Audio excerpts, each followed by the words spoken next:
It sure surprised me when that happened. It still does, but not as much. This meeting is being live streamed. Scream, scream, scream. Scream. Hey everybody, we had a little technical difficulties getting the sound just right, but we are here now. So my name is Port Cunningham, and I'm joined by the world's handsomest man, Frank Oliver Beans. Hey, everybody. Welcome to Pork and Beans. I hope you can hold up, Diana, and Hey, Mike. with the beauty of Mr. Beans and all. Hey, Brian. I know it's just astonishing. I don't know if I can bear the brightness of his beauty.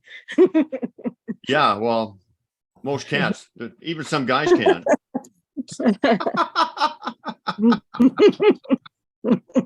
Well, I mean, these days, and it's fine, right? And I got Anything long goes. hair because I just don't care. Anything goes. Anything goes. And we are joined today by Diana. Hello, And everyone. You took Dianne your last name Maynard. off, and so you took your last name off, and now you got me flustered. No, Diana. It's Maynard. I didn't know I took my Maynard. last name. Yeah. Oh, like Maynard J. Krebs, remember him No. from Andy Griffith? No. You Was don't he remember the that guy? was he the mechanic? No. He was the guy, the hillbilly guy up in the hills or whatever that came around and was. Remember that little guy? Wasn't that him? I remember now. Well, that works because I'm a hillbilly too. Where do you live? I live in Athens, Georgia, but I'm originally from West Virginia. Athens, Georgia. That's not too far away from me. I'm in Savannah. Yeah, I've heard you talk about it. I'm about 3.5 hours from Savannah. Everything in the entire state is minimum 3 hours from Savannah. You can't even get to Atlanta in 3 hours from Savannah. I'm not surprised. You're way down there on the coast. It's beautiful down there, though. I lived in Savannah for a short period of time. Yeah, Say it's got Beans? pretty trees. I got lots of nice trees in my yard. Oh, beautiful. And the moss in the trees is so pretty. Yeah, it is. It's amazing. It's like a little wonderland. We got cranes in the trees and owls and squirrels and cats and um, Lions and uh, tigers and bears. no, Oh, I'm my. just saying, Sasquatch. they're saying we're in this. Oh yeah, I got Sasquatch. I got a Sasquatch that pulled my fence apart and stuck a limb in it, so it bent a little limb over. Right out Wow. there. Yeah. Hey, you better watch out, Beans. One of these days there's going to be somebody who lives close enough to you that you're going to have to visit them, and then you have to quit being a recluse. Oh, the city of Savannah already knows because I made a post about it. Somebody found out about that post, sent it to the city of Savannah, and it was like this little buzz going on. People knew that it was about Sasquatch. Oh yeah? Yeah. But you lived in Savannah, you remember where Myers Lake is? Myers Lake Park? No, I was only there about 6 months and I was stayed inside most of the time. It was so hot. Oh yeah. Middle of summer, yeah. Yeah, So I'm sort of on the out sort of southeast of the big city. I just remember how beautiful the trees were and how nice it was down there. It is gorgeous, and it's in the wetlands. If you ever get out to go see the wetlands on the coast, this place is just amazing. They Do got they deer have here. They got deer here too. Yeah, do they have the wild horses on the beach, or is that No, that's uh somewhere else. That's okay? I think that might be in North Carolina. North Carolina. Okay, you're right. The beach is over there. The little islands out from the coast. Yeah. Yeah. So how long you Brian, this is the Pork and Bean Show. I already said that. Oh, welcome. Oh, wait a minute. Yeah. Oh, by the way, everybody, if you want your heap and help on a pork and beans and you're not getting your fill, please like and subscribe to our Facebook group, The Pork and Bean Show, or like and subscribe to my YouTube channel, Sasquatch BC, The True Story of the Pork and Bean Show. And Make comments. Everybody make comments. That's what we want. Comment. We get paid by comments. We do? Yeah, because it's like if people join these groups, they don't make any comments. It's sort of like a dead group. You go to the groups and look like post after post, and there's no comments there. It's like, well, everybody's just let's just drive by. It's just you're just doing a drive by, see what's going on. There we go. There's my little prop behind me now. Yeah, oh, well, we All already right. got a comment. We got greetings from the UK from Nicola Zara King. Awesome. Hello, Nicole. So how long you lived in Georgia? I've been here since shortly after the pandemic. I've lived here since July 2020, so 3 years now. Okay, and when did so how did your experiences with Sasquatch and or the paranormal start? Why don't you take us right from the beginning? Were you always Okay. a little special or different than other Well, people, or yeah, in a way, maybe you might say that. Actually, I've had like supernatural type experiences prior to having the Bigfoot experience, but I never in my wildest dreams that I'd have a mind speak telepathic experience with Bigfoot. Never even crossed my mind. well, what but do you go ahead. why don't you go right back to the beginning then and tell us some of the other things, because they're usually generally you probably know, and I feel they're connected. So why don't you go right from the beginning of some of the things that you first started getting even prior to the Sasquatch connecting with you? Okay. Not to sound morbid or anything, but like the recently deceased have contacted me and given me information. I had a neighbor one time who died suddenly from a diabetic coma. And he had a young child, a son that my daughter babysat. He was like 7 years old, and it was on Halloween. Anyway, as we were there during the crisis of trying to get into his home because I knew he was diabetic. He was a pharmacist, but he was also a diabetic, and we were trying to get into his home to get help to him, and it was just too late. And so I went up to my house and I started praying, and the Lord said, "Don't pray for him now. Pray for the people that were going to find him, that they'll know what to do and how to help the family." And his ex-wife came, and then they let the son in. But anyway, as I saw him like I don't know, effigy or his figure, but it wasn't like bodily. It was like his ghost form or whatever, walked down the cul-de-sac and then up into the clouds. And it was like he was leaving his body. But he told me, he says, "Tell my son that I'm sorry. I didn't mean for this to happen. I was out shopping for him for our Halloween party. And I lost track of time. I wasn't able to get home in time to get my medication. And when I did get my shot, it was too late. And I passed out on the bed. That's how they passed out on the bed." And so I kept that information just in my heart. I didn't share it with the little boy. I don't know, maybe someday I might share that with him if I get in touch with him as an adult. Another time I had a friend who committed suicide, and I felt really upset over it. And I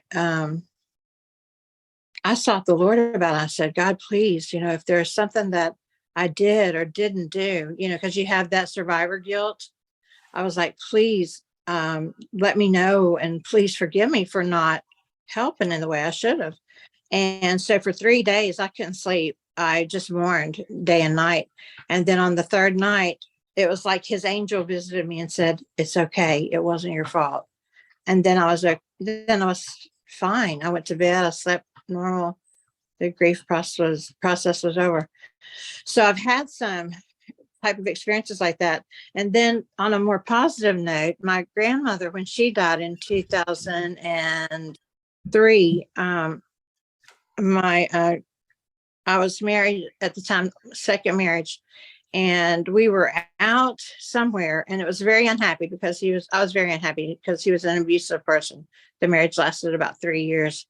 Anyway, we were out going to Dairy Queen, and I remember coming back from the restaurant to the car, and I looked up and I heard my grandmother say, "Diana, enjoy yourself, enjoy your life." and it was like a message to my heart, like, hey, you have one shot through this life. You better enjoy it while you're here. And so that was that's something I just kept and pondered in my heart, And so like, I've always been prayerful. I've always been connected to God. And so that I think might be like the hedgeway into maybe the Bigfoot experience. It possibly is related. Mhm. Yeah. Well, one of the So, things we noticed was that the people are having really soul connections and mind speak and that kind of stuff. Almost all of them have a real faith, some kind of a faith or some kind of a connection to God, or a really good prayer game. All these things that this seems to be a common uh, kind of thing around the people who are really having good contact, except for Brian. Um, Brian you just talking goes about? out there, and so they can't, he doesn't have to do any of that kind of faith stuff. What are you talking about? I'm a spiritual person. Yeah, but do you pray every day or meditate or anything like that? You don't do any of that day. You just go to the woods and play. I just play go in to the woods. woods and sing and play and put Well, out my high. that's pretty spiritual. But I'm saying you're not in the Definitely is. religion God thing. Well, I believe that we're all one and all connected. We're all part of the whole and whatever. I mean, the whole, one of the main foundations of their core teachings to me is about that. So yeah, I mean, I've got that connection. I've got that understanding. I just don't, but I don't really meditate, and I don't go to church like on Sunday. But And haven't you noticed the people who have had or having extraordinary experiences with the Sasquatch people there's some kind of a spiritual energy, some kind of a spiritual foot in the door, yeah. except for you. So bad. You're No, so Brian goes to the woods every week, every day, because he lives like 5 minutes away. So, you know, He's just That's all. joking. I got a the very spiritual. Sasquatch are his gurus, so he just goes and hangs out with his gurus. Yeah, I mean, They load he's him all, up with all kind of good energy and vibes every day. don't listen That's to awesome. him, Diana. I've got a very good spiritual connection. But I so believe that. I believe that. That's awesome, because you get so in touch with God and the Creator when you're in nature. I mean, because it's all around us. We're just part of all of that. well, that's But where you connect. I think you connect with God. The deepest is when you're in nature and in amongst his creations, and whatever. I think, for me absolutely. anyway. But I think so I just wanted to ask you, so before we get into the Sasquatch stuff, so these people who just recently passed, did they give you any indication of where they were, or was it too soon? Were they happy? Did they say they were going to heaven? well, I'm not really sure, but I know this, like, and I hate that all of these happened around tragic situations. It sounds a little dark, but I mean, but there's light after that. There's light after death. You know what I'm saying? So whatever happens to a person to get them there may not be there. I don't know if there's any easy way to die, really, but like my aunt who died in a car accident, this was it was in 2021, and she related to me, I'm with mommy and daddy, I'm happy now, because she was so sad after my grandmother passed. So she let me know that she was in a better place and she was happy that Oh, she okay. was with her family. My grandmother, I know she was in heaven looking down. I'm not so sure about my friend who committed suicide. I really don't know, because I felt like I didn't feel a lightness. I felt a heaviness in his presence. So, Yeah. you know what I'm saying? I felt a heaviness when he came. Yeah. And then I know I just feel certain that my friend who had the diabetic coma, that he went to heaven, because like I saw him just ascend like up into the clouds. That would be a cool experience. That really was. I was amazed, because I went from his house up to my house. I lived right across the street from him. went up to my house and I looked, and that's when I saw him going. And then Yeah. I went to that in prayer, and that's when the Lord said, pray for the people who are attending to him, the paramedics, etc., because they may have never experienced that before, and they had all the family members coming in at the same time. So it was for them to know how to manage that situation. Do you know a band called, are you into music? Yes, love music. Love it. Do you know a band called, well, no, I can't even think of their name. Hold on a minute. What is their name? Well, have you heard of Warren Haynes? No. Government Mule. Have you heard of them? The name sounds familiar, but I don't know any music by them. Okay, well, he played with, he was one of the lead guitarists with the Allman Brothers. You know, not the very, very original Allman Brothers, but you know, like they've had different people as they've gone on. But I mean, he played with Greg Allman and stuff, and he has an amazing band called Government Mule. And one time, my wife and I went to see them, and something amazing happened. We were at one of their concerts. All of a sudden, it was raining and kind of like, and it was outdoors too. It was kind of like cloudy and raining and stuff. And all of a sudden, the entire sky opened up, and the sun shone through just in this one little place. And we both looked up and said, "What the heck is going on here?" Like something magnificent was happening, and we knew something magnificent was happening, but we didn't know what it was. But even the band and whatever, they looked like they were playing in like slow motion. It was just like, it was surreal and supernatural and beautiful. And so when we went home later that day, I went right on the computer and I saw somebody said, "I'm sorry that your friend passed." And this friend that passed hadn't got a hold of us for months because she had obligations with her kids and her grandchildren, whatever.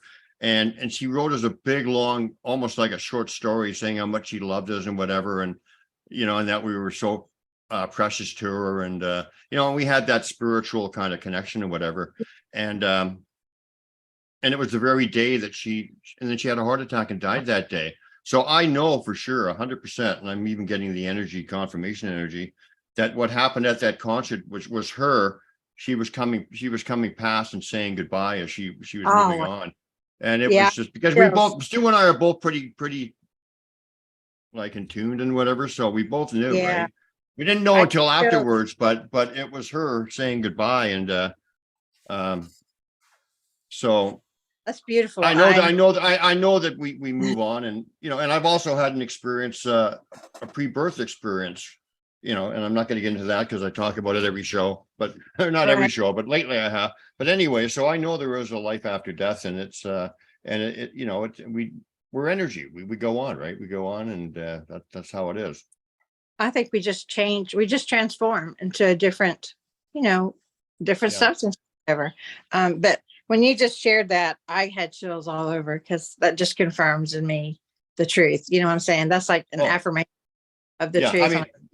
I mean, I could describe it even better. Like there was more detail to it, but I'm 110% sure what was happening because, and also the song the band was playing was just like amazing, and they'd never played it so good, and it was just like, oh my God, perfect. Everything was just like encapsulated in beauty and perfection. Like I said, the whole sky opened up, and she was a huge music fan.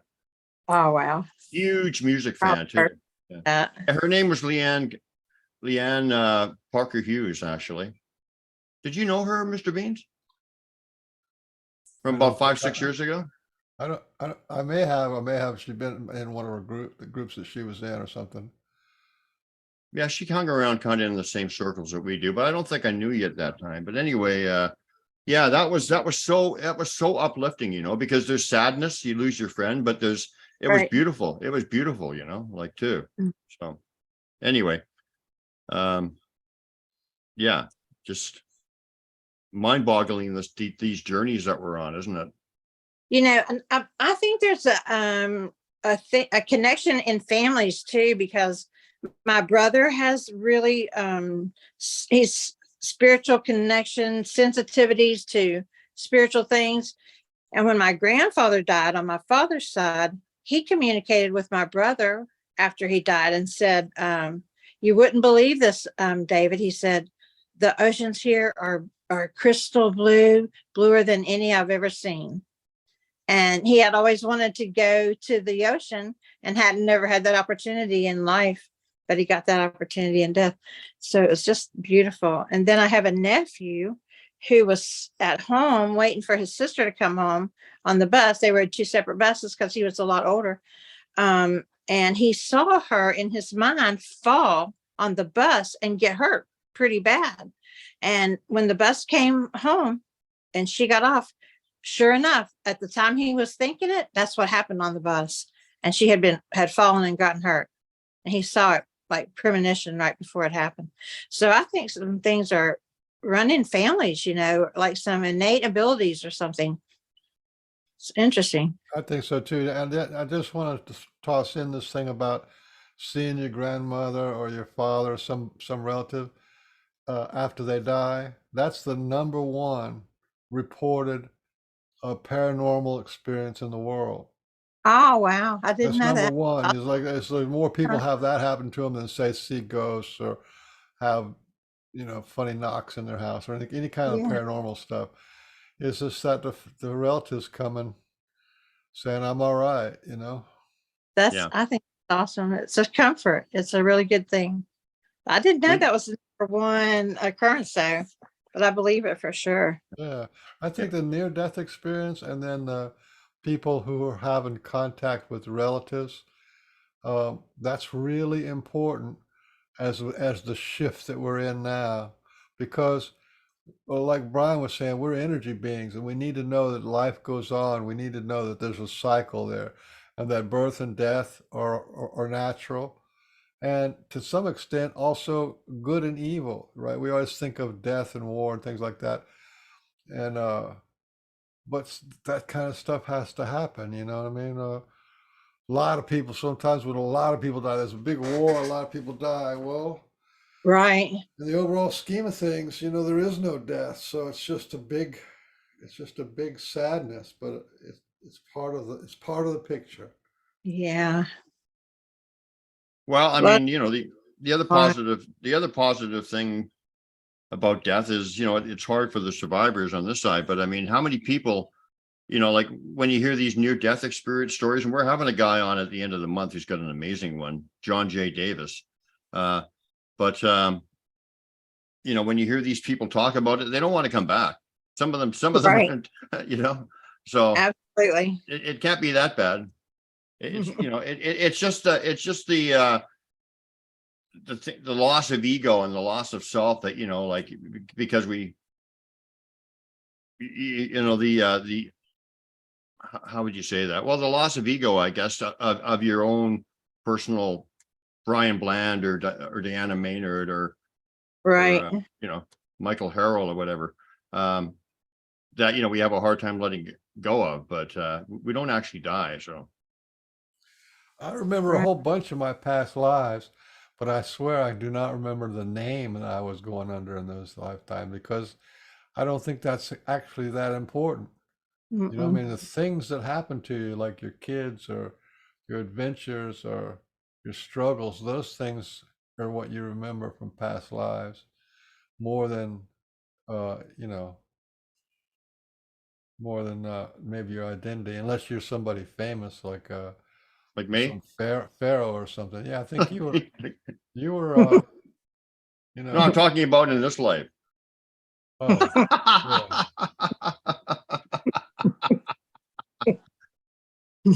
Well, yeah, but I've also heard a lot of people say that they were this person and that person or whatever, and that's just a lot of that is just they create that because they have a need to be something important or Yeah, whatever. but just think about it, uh, most people only live to be about 40 or 50. It's like a lot of people lived older, but most people died when they're teenagers or they're 20. So you can have, what is it,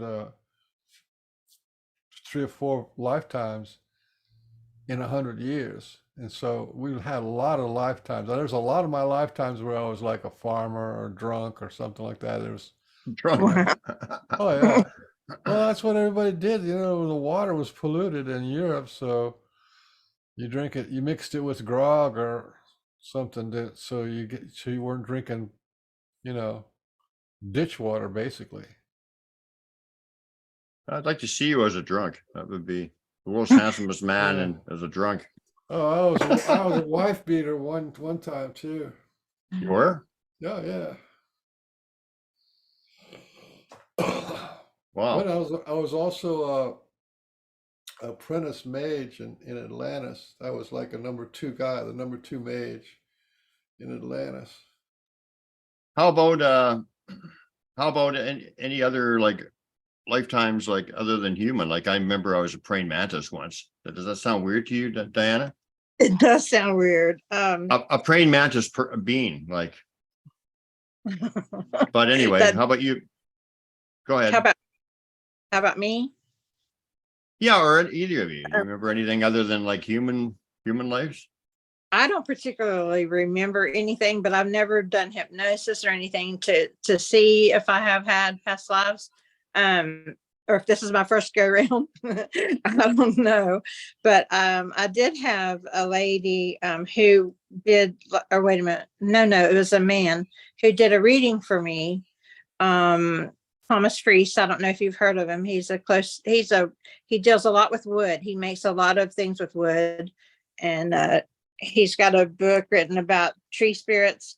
Anyway, he also does readings, and he said that I was a type of healer in a community in Atlantis, and people were drawn to me because I was the healer of like that community or whatever In Atlantis? in Atlantis. Uh-huh. But Oh I wow. don't know that, but that's what he said to me. Wow. Well, how about what do you think that some people who have a series, because I think the Sasquatch are watching us, if we're connected to them, I believe they're watching us for a long time, even before we're consciously aware of it, even into Yeah. past lives or whatever. Have you ever considered you might have been like a Sasquatch person in a past life or? Um, I'm not sure, but I do believe that I know you had Kathleen Whitehead on here not long ago, Yeah. and she does readings and things. Well, she was looking over or giving me a reading, and she said that I had a Sasquatch as a like a guiding figure in spiritual realm, and um, she was supplying or providing the mothering aspect and the nurturing aspect that I needed now in my life. And so, like, I read about that because I record I write everything down. I journal a lot. In fact, I have some things I want to share from my journal today. But she said that, and I read it in my journal, that this lady was here to look after me and to guide me through life and help me make good decisions and things like that. The And Sasquatch lady. Yeah. Yeah, I have and a be, friend. I have a friend, Laurel Conrad, and Laurel Lehman Conrad, and she talks about everybody has an entourage of different beings. And I guess that's probably the same thing as you're talking about, maybe just a different way of saying it. But uh-huh, and like with different beings, and it could be like ETs, or it could be well, like in mine, I have a praying mantis person, and I have a Sasquatch, and I can't remember what else, but yeah, and that's exactly what they're supposed to be doing, is kind of guiding us and helping us and that kind of stuff. So I yeah, guess that's what she was talking about. it's pretty good. And as I look back and reflect, like I've been like over the past few years, been doing a lot more nurturing things for myself, meditation and yoga, and just taking up hobbies that I've always wanted to do, and writing more, and I don't know, just connecting more with people. A lot of good things. What kind of writing are you doing? Um, Journaling, you said, but what oh, are you journaling and writing? I journal about experiences a lot of times and personal feelings about what happens. Hmm. But my other like way of writing is like I'm working on an autobiography. I've got a lot of chapters written. I just need to put them together. I'm working on a nonfiction autobiographical novel where it's it kind of goes with the truth, but it's enhanced. You know what I'm saying? It's like in order to develop the characters a little bit more. So I'm working on that. And then I have 3 children's books that are in the works, that I have one that that I have a publisher looking at. So I'm Oh, real wow. yeah, I'm real excited about that. So That's very cool. yeah, I love it. I Authors, everybody's author. That's good, Oh, except for you. except for was me. to be a writer. Yeah. Want to be a paperback writer, says the Beatles. So, you know, it's cool. Yeah, yeah. See, you should have been a paperback writer, Mr. Beans. The I'm not an Beatles told you author, that I'm- in 1965, and you never I'm not an listened. author. I'm an icon.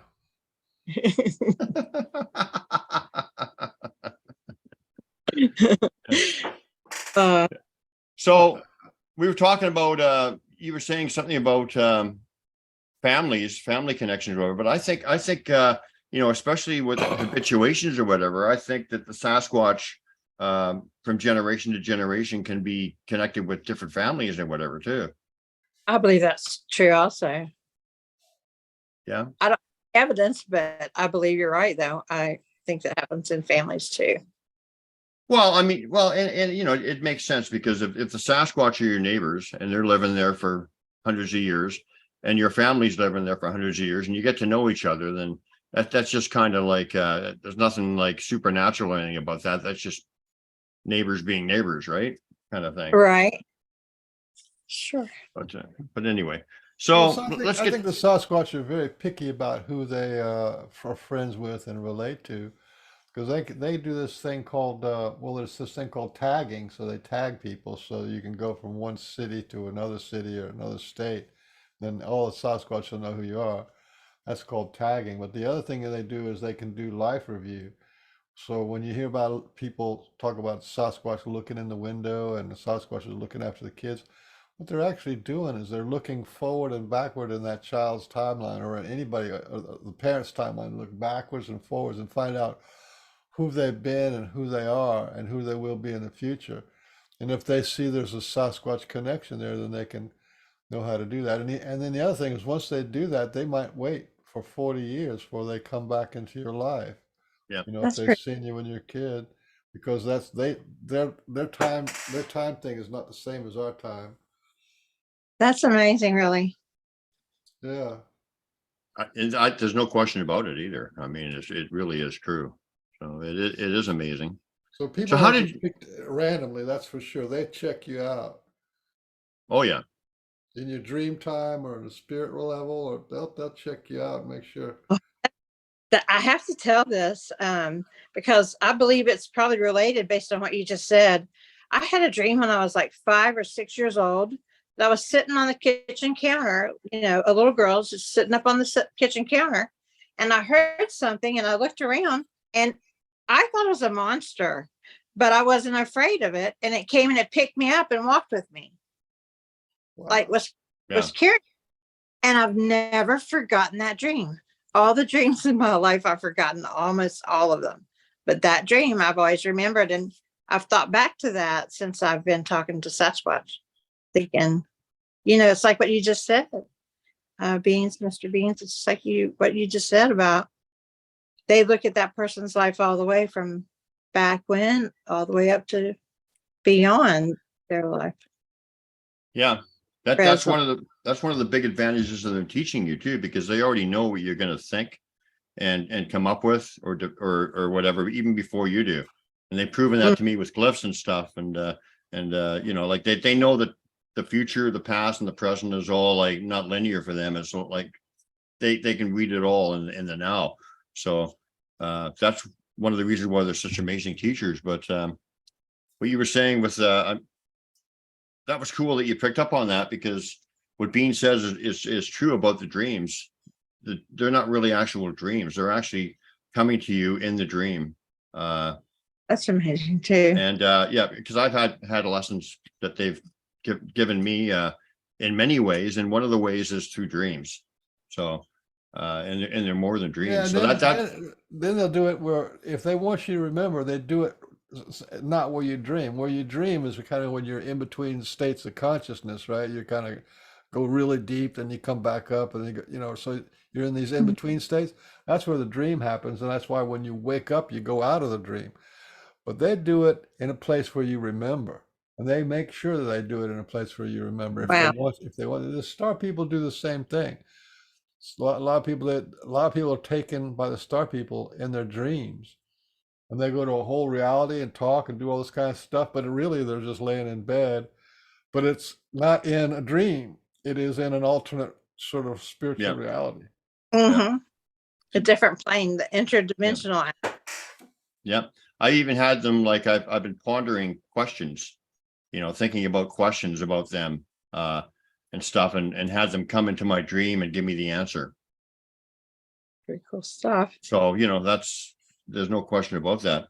So how did you get, how did the Sasquatch people consciously introduce themselves to you in this lifetime? And let's start talking about some of your experiences and teachings and thoughts and all that wonderful stuff. Okay. Well, I was living in Kentucky. It was 5 years ago, 2018. July. It actually happened to be July, the same month we're in right now. And my neighbor, Reva McManus, came by and she just knocked on my door and she says, "Hey, would you like to go with me? I'm getting ready to do some Bigfoot research." And I thought, why not? I'm not doing anything else. I'm bored. I don't have anything to do. Sure, I'll go with you. So we went out to this farm. A lady had called Reva because she was having her chickens disappear. Like 13 chickens disappeared out of the coop in one night. And that was really unusual. And so that was kind of strange starting out. So we get there and we go down to the chicken coop, which is about 20 feet from the wood line, where it's a lot of trees and forest. They had about 15 acres of land, so it was quite a bit away from the house. But the woman had said that she'd had chickens disappear and like 13 ducks disappear. She would replace them each time. So she wondered what was happening to them, and she had asked Reva to come and investigate. Well, Reva had been there the previous Saturday night and set up trail cameras on the coop. And so she could see what was happening. And it was Tuesday when we came back. So, that was my first time coming. So we set up, it started to get darker, and we had Reva put peanut butter crackers and things around kind of to lure them in. She said treats for them. And so we set up a little camp. We set up our chairs and we set up a fire pit about maybe 50 to 100 feet out from the chicken coop, so we could just look down into that area where we thought they were coming from. And while we were doing that, we were reviewing her trail cam from that Saturday night. Well, as we looked at the trail cam, there was some red, looked like red lights on it. And I said, "What is that, Reva? It looks like there's red lights in the woods." She says, "That's red eye shine."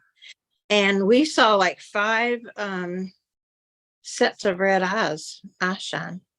And at the time, and the way I describe it in here is, let's see, I'll look into my journal. It says, "We were looking for signs of activity in the woods and reviewed those surveillance tapes, which she had placed to record any nighttime activity on the previous Saturday. I saw images of Bigfoot on the film. I saw about 5 peering at the chicken coop." This I'm reading now. "They all look like big apes to me." Let's see. So they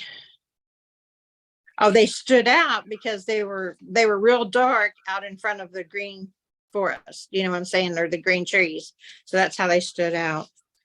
As we sat there and looked at those, she started telling me and educating me all about, she knew about Bigfoot, about there might be an ET connection. They might be interdimensional beings.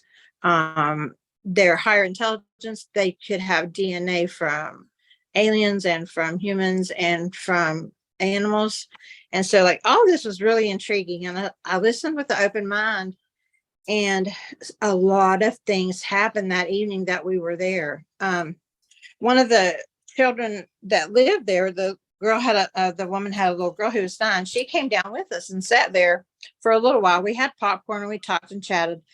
Well, the little girl had a trampoline and she would jump on the trampoline with her friends. And she says, it felt like we were being watched. The little girl told us that. She said something was watching us. And she said it scared her friend. Her friend wouldn't come back. So she said she looked and saw something that looked like it had a tail. And then Reva started telling me about dogmen, and that dogmen, they sometimes follow along in the Bigfoot colonies, that they may trail along or be close to them. So that was all pretty interesting. And that the little girl said that, that was pretty amazing too. Well, a little bit later, the little girl said she had to go home. It was time for her to go to bed. It was around 9. And would I walk with her back up to the house because she was afraid? So I walked her back up to the house and I turned around. I was coming back down to where we were sitting in our camp chairs and by the fire pit. I looked and I saw this huge light about 10 feet across. It was like a blue-white light. And I thought, well, Reva's got a police flashlight, one of those big flashlights, and she's shining it down the woods to see if she can see something. So as I walked down, I got a little bit closer and I saw this, then I didn't see it again. And so I asked Reva, I said, Reva, did you just have a light flashing on the woods? And she said, no. She said, I had my little headlamp looking around and poking around in the fire. And I was like, what was that? And she says, that was either an orb or a portal. So then she began to tell me about orbs and portals and things like that. And so I thought, so that was kind of interesting that happened. As we were looking down into the woods also that evening, we could listen to the sounds around us. And you know how it's not really quiet when you're out in the woods. You hear all kinds of nighttime noises, insects and animals and scamperings about in the woods. Well, anyway, I heard a whoop sound over to the right side where the woods kind of come around from where we were. And I asked Reva, I said, did you hear that? And she says, yeah, I heard that. I think it's those people talking over a little ways. And I was like, no, it's not people talking. I knew it was something different. So I thought that was a Sasquatch making the noise. And then she said she heard a couple of like growls, but I didn't hear that.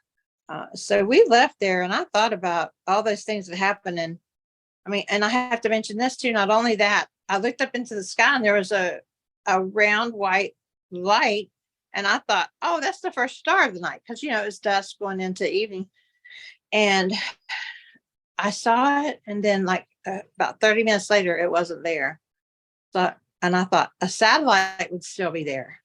A plane would not be, but it was still in the sky. And that's why I thought it was a star. So there was kind of, to me, it connected with what she had told me. There was a UFO connection. So then I'd also seen some flickering lights that evening. Like about 3 times I saw some flickering lights around us.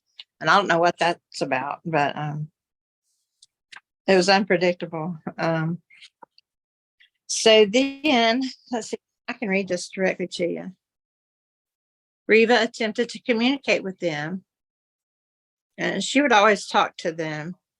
And she also told me a little bit about cloaking and mind speak. And these were all new concepts to me. But I went home believing in them because of what happened, the experiences that happened and everything. Oh, hey, I have someone at my door for a minute. So if you'll excuse me just a minute, okay? Sure. I'll be That's right fine. back. That's fine. I'm sorry. Yeah, no worries.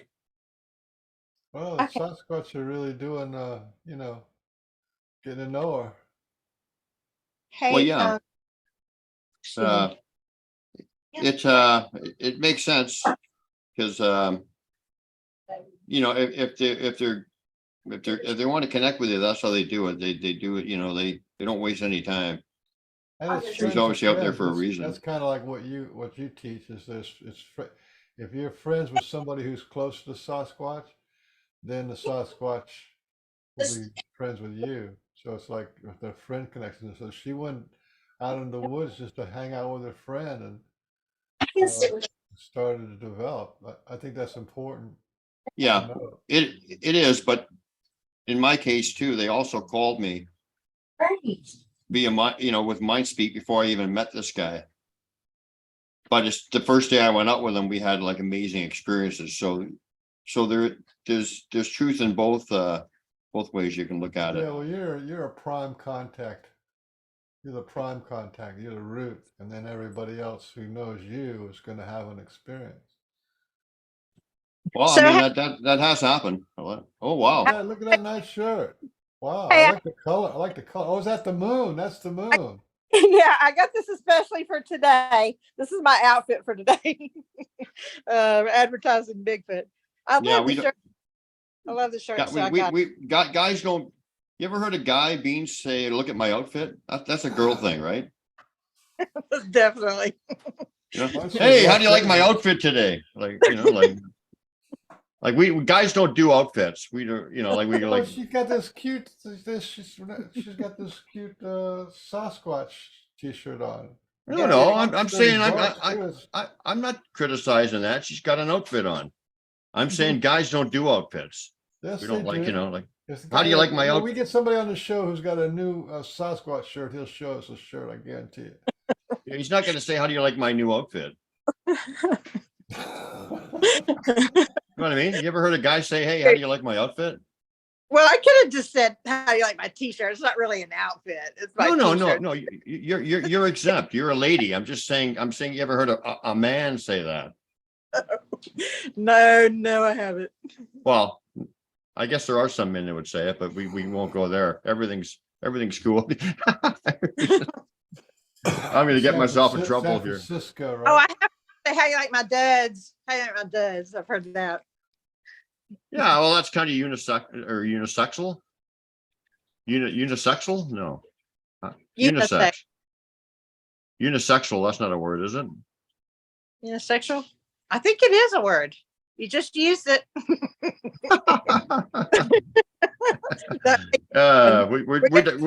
We're digressing here, but what was I going to say? Well, you were entertaining whoever was trying to communicate with you there. Beans and I were saying that I personally don't think it was a coincidence that that Reva just came over, and I mean I believe that was a setup, especially with all the activity you were getting that day and whatever. I mean, they were ready to introduce themselves to you. Yeah, it was definitely like tons of evidence of what she was saying. You know what I'm saying? It was like completely built my confidence and belief in her, and and what she was saying to me. And she's an honest, truthful, wonderful human being. So compassionate and caring. I mean, and so selfless in all she does. She's just a tremendous person. So compassionate and believable, trustworthy. So I knew all this about her. So yeah, but so like you guys were friends, but she just came out of the blue one day and just said, "You want to go and check out Sasquatch with me?" Yeah, she did. But I had known because I had a roommate at the time, and he said, "Have you met this lady next door?"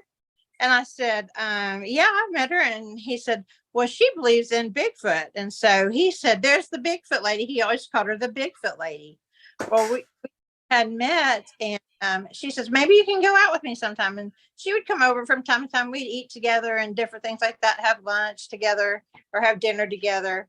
And so like I got to know her before she asked me that. And then, but I knew that he was interested in Bigfoot, but I didn't know to what degree. And then, and she'd asked me several times, I think, to go, but I never went. I'd always was busy with something after work or, too tired or whatever. But that night I said, why not? I want to go do something different. So I went with her, and it really was something different. It's changed a lot of my perspective about life. I'm so much more open-minded and less judgmental and more loving towards other people, more accepting, more forgiving, just so many things. And also it's helped me come to a lot of those, extend those same type of compassionate things towards myself, those same feelings to myself. Absolutely. Me become more. That's an amazing result. Yeah. So Was this a gradual thing, or was it like right from that night you changed, or was it, or was that was just the beginning of the change? That was the beginning of the change. That was the beginning of the change. And so then after that, she trusted me to take me to some of her special spots that she went to where she knew there were Bigfoot habitats. So the next time that we went to the woods, a heavily wooded area where no one would go to where we went. And it was a special place for her. And she had a gifting tree. So we went there and I said, how do you know? And I had a lot of questions. I asked a lot of questions about it. How do you know? And why haven't they found bones? And how do you know they're here where you say they are when we can't see them? And she says, I'm going to ask them to tell us or show us that they're here. And she did. And right below us, a bush just started moving like really rapid. I mean, it was so unusual. And I was like, what? And it was like everything was still and quiet and calm, except for that bush right at our feet. Wow, yeah, nice. So like, yeah, that right there was a confirmation to us. And so we went deeper into the woods. We went to the gifting tree where she left, peanuts and things for them. And she said, I want you to try it. Ask them a question for me. And she said something like, ask them if they like the peanuts. And so she said, I said, do you all like the peanuts? And they said, yes, very much. Thank you. And I heard that. And I was like, I heard it. I said, I heard them say that. And then that was like the beginning of me. Mind speak? Mind speak. Right. And let's see. I was going to tell some other things that. So hang on a second. Let's do this justice. So. Okay. Yeah, a little bit. I just want to just put key on this one point there just for a second. So you heard them say in your head in a voice other than your own, yes, we do, or whatever, or we like them or whatever. And now how did that feel? How did that feel for you? What was it like? Oh my God, or it was like a and taken aback and like, what? I was really shocked, surprised, because I knew it was that thought that, you know what I mean? It was a voice told me that. I want to find out about that bush. Was it daylight when you did that? Yeah, it was around 4 in the afternoon. So 4 in the afternoon, and you're in the bush, kind of in the woods with bushes. We walked right into the woods, and Reva told me she always does this thing before she goes in. She asks them permission to enter and ask for protection when we come into the woods. And so she's real respectful, and she introduced me. She said, this is my friend Diana. I trust her. She's a good person to bring with me. And she had known about this community because she has other friends who are telepaths that had told her the names of some of the Sasquatch there. And one was Kaka, and he was like a elder figure. And so this is how she knew they were there. He had a family of about 20, several like descendants down from him. And they looked up to him, and he was like, I always felt like he was seated and wise when he spoke to us, like just in a seated, peaceful position when he would talk to us. But he was. I want to go back to the bush. Like I've been in the woods, the actual woods around Savannah. A lot of the trees aren't so super big like they are up north. They're just kind of small, regular pine trees and stuff. Right. Is that what it looked like there? Or did you have big trees? Well, there's big trees, small trees, medium trees, all types of trees, and a good bit of brush, like right when a lot of bushes and hedges, like when you first go into the woods, but not so much once you get in. Once you get in, it's more like there were a lot of leaves and things. It's more open, right? More open, yeah. And what I'm getting at is this bush, how far away was it from your actual feet? Was it like 30 feet or? No, it was about 5 feet away, and really close to Reva, really like right beside Reva, and about 5 feet from me. She was standing about 5 feet from me, and it was like right by her feet. And she looked down, and just started laughing. She just started laughing. You didn't see any Sasquatch? No, didn't see the Sasquatch. So, Just so, saw. to me, I like to break this down, even though it's kind of painstaking. That's The bush was because I've seen this kind of stuff before. The bush was moving, and there was no Sasquatch, and you couldn't. If there was a Sasquatch there, was there any place for the Sasquatch to hide? no, not to No. hide. So basically, you could see. That's what I'm getting at. You could see through the trees. None of the trees were big enough to hold a big Sasquatch. Right. They weren't. So that I mean, means they that the Sasquatch had to be invisible there. yeah, absolutely. Because like the big trees were further back into deeper into the woods. The really big trees were Right. further woods. Yeah. Well, I just Out, think that's a great part of the story. Yes, so you got a mind speak. So that Sasquatch who mind speak to you could have been 5 feet away. right. You know, because there's no telling because he's invisible. I know. I'm just like, And I that's had, just I was like, that's how? mind blowing because when you start processing what the Sasquatch are doing, it turns into a whole lesson. Yeah. Sure. Hmm.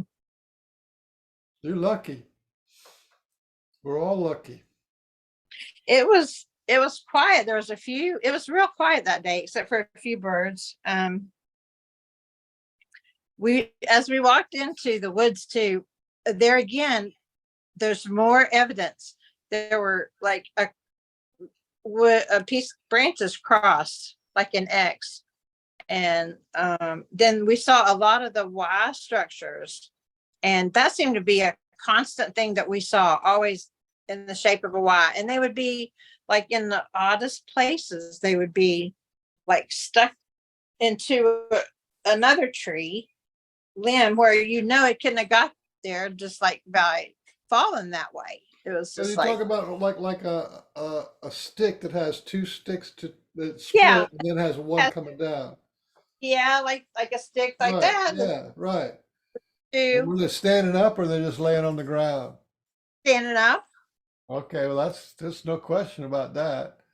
And then sometimes there would be a couple of them with a just a branch across them like that. And you're like, Yeah, how did that branch there? And they're sometimes it just would, showing off now. yeah, look around. And I evidence like, oh, that may have just fallen from this tree, but the wood would not be even the same type, even of that tree. Mhm. So it's like you knew they got it from somewhere and brought it there and put it there. And there was a Yeah. lot of that close to the gifting tree. They do Now, this thing with me where they put those all kind of little branches and stuff in trees and in bushes. So you look in a bush and all of a sudden you see there's like 4 or 5 little twigs stuck in there and they're all kind of floating. So uh-huh. it's some kind of art form they got. And other See, places they do other things, but for me they do that floating in the bush stuff. I've some of the actually seen one of the real reasons one of the trees. reasons they bring stuff in from other places or whatever is so that you notice, because they want you to Right. notice they want you to notice the small details, right? A Mhm. little further layer of proof or whatever, like otherwise you're going to say, well, I guess a kid could have done, or that's gonna happen or whatever. But when there's just so many odd little things going on, you just start to put it together that it's just not a natural occurrence. Right. Especially if you see branches that are like interwoven, you Oh, know yeah. that something didn't just fall there by accident. If you see them like woven in together, that's a pretty interesting thing to see too. Yeah. I also had like the impression Reva likes to ask a lot of questions. She's very curious about all and so like when she had an inroad to talk to them through me, she asked lots and lots of questions. And a lot of times I wouldn't even hear like the answers. I would ask a question, they would give the answers, and I would just like be telling them and telling them and telling them what was going on, telling her what I was hearing. And I got real exhausted. I just said, wait, because it was exhausting to me. And then, they were answering most of our questions. And then they just said, we want to just be in your presence and be your friend. We don't want to be interviewed. And so when I told Reva that, she kind of, that's strange. I know, but I had to tell her that's what they said, because they didn't want that kind of relationship. They want, like, just the facts, ma'am, just the facts, ma'am, just the facts. It wasn't about that at all. It was about the experience of being in their presence with them and being their friends and talking to them and having that communication and that interaction. That's great. Yeah, that's amazing. But to this day, do you still mind speak with them, whatever, like all the time? Well, I do with Kaka from time to time, the elder that we spoke with the most. And he's awesome. He has a great sense of humor.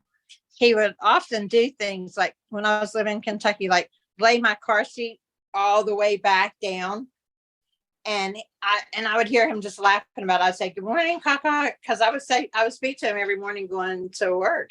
And he would say, say good morning and have a good day. And we would just like friendship because we were neighbors, like you said. Yeah. Because it wasn't that far away from where we lived. And so, but he would play tricks and just laugh. He had a great sense of humor and we still talk. And he's like, "I'll always be your friend. You can always count on me. I'll always be here." And I would even ask him life questions about something I was going through. And, if he knew the answer, of course, he would tell me, but sometimes he didn't. And it was real personal. And he would say, "You need to talk to your Lord and talk to your Savior." He would always steer me right, always steer me to the Lord. If it was something that he felt like I needed to take that a little different route, you know what I'm saying? He'd say, "Pray about that." He would encourage me to do that. Now, Like when he said the Lord, is he talking about Jesus or the universe? And Yeah, Jesus, not the universe. see, sorry, that's interesting because my guys taught me about my guys taught me about the universe as being God and whatever, and we're all part of it, whatever. So it's interesting how it's interesting. It's got something to do with that mirroring thing. If you have a belief or whatever, they're going to support it. It was like this. It was like, talk to your God and talk to Jesus, like ask them, "Do you know Jesus and do you know God? And is what you're telling me true? And can I trust you?" Because I've always had trust issues. And so when I started talking and getting more close to him, I wanted to know, can I really believe you? And do you know about God? And do you know about Jesus? Because that was so central and important in my life. Sometimes he would just direct me. He says, it's like they are under the same God. Like there's one God, there's one creator of all, and including him, but they're not under the same type of dispensation, if you will, that human beings are. Human beings need a savior, but the Sasquatch, they don't. It's a separate type of situation for them. You know what I'm saying? It's just different for them. They don't need the Lord Jesus, but mankind does. Human beings do.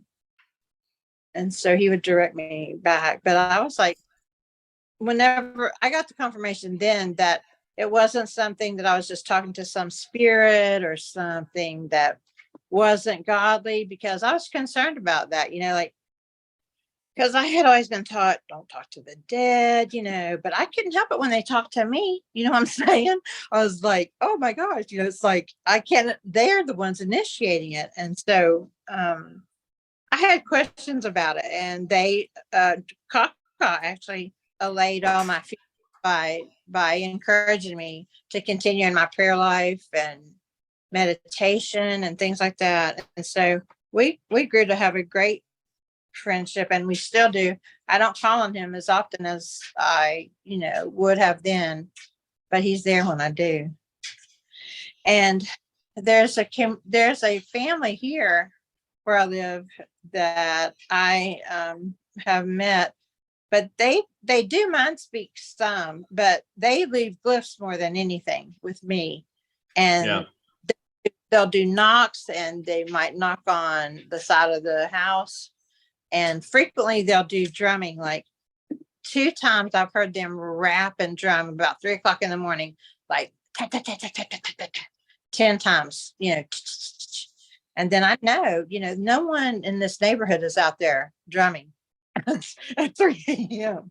So I'm connecting with this group in a different way, this family a little bit differently. So Then Yeah. Kaka is the name? Kaka is the male elder of the group that was in Kentucky. And so if you ask him, if you, can you reach out to him at any time? Or it's just like, just whenever he kind of feels like it? Yeah, I can reach him whenever I want to. Well, it's a Kentucky. You're in Georgia now, but you can still connect, right? Right. He's Yeah. smiling right. He likes that I'm talking about him. Oh, yeah, Welcome, yeah, for tell sure. him, welcome to the Pork and Bean Show. We like Sasquatch friends who come and Yeah. visit. Ask him if he, you mind asking him a couple of things? Sure. Ask him if he knows my clan leader, RE, because I believe that they all have a telepathic network. That would be interesting information. Aridi? RE, my clan leader. Ari? Well, that's my name for him. He should know him by energetically. He does know Ari. He does. Mm-hmm. Well, that makes sense. I mean, because they have that telepathic network, right? Yeah. Okay. Well, Yeah, that's cool. He's a very gentle being. RE or Kaka? Ari, he's describing him to me. Oh, cool. Let's hear this. He's very kind, very giving, very pleasant, very accepting. He has a warm countenance if you see his face, and a warm, non-threatening, kind of inviting countenance. I see it almost as like a bronze color face.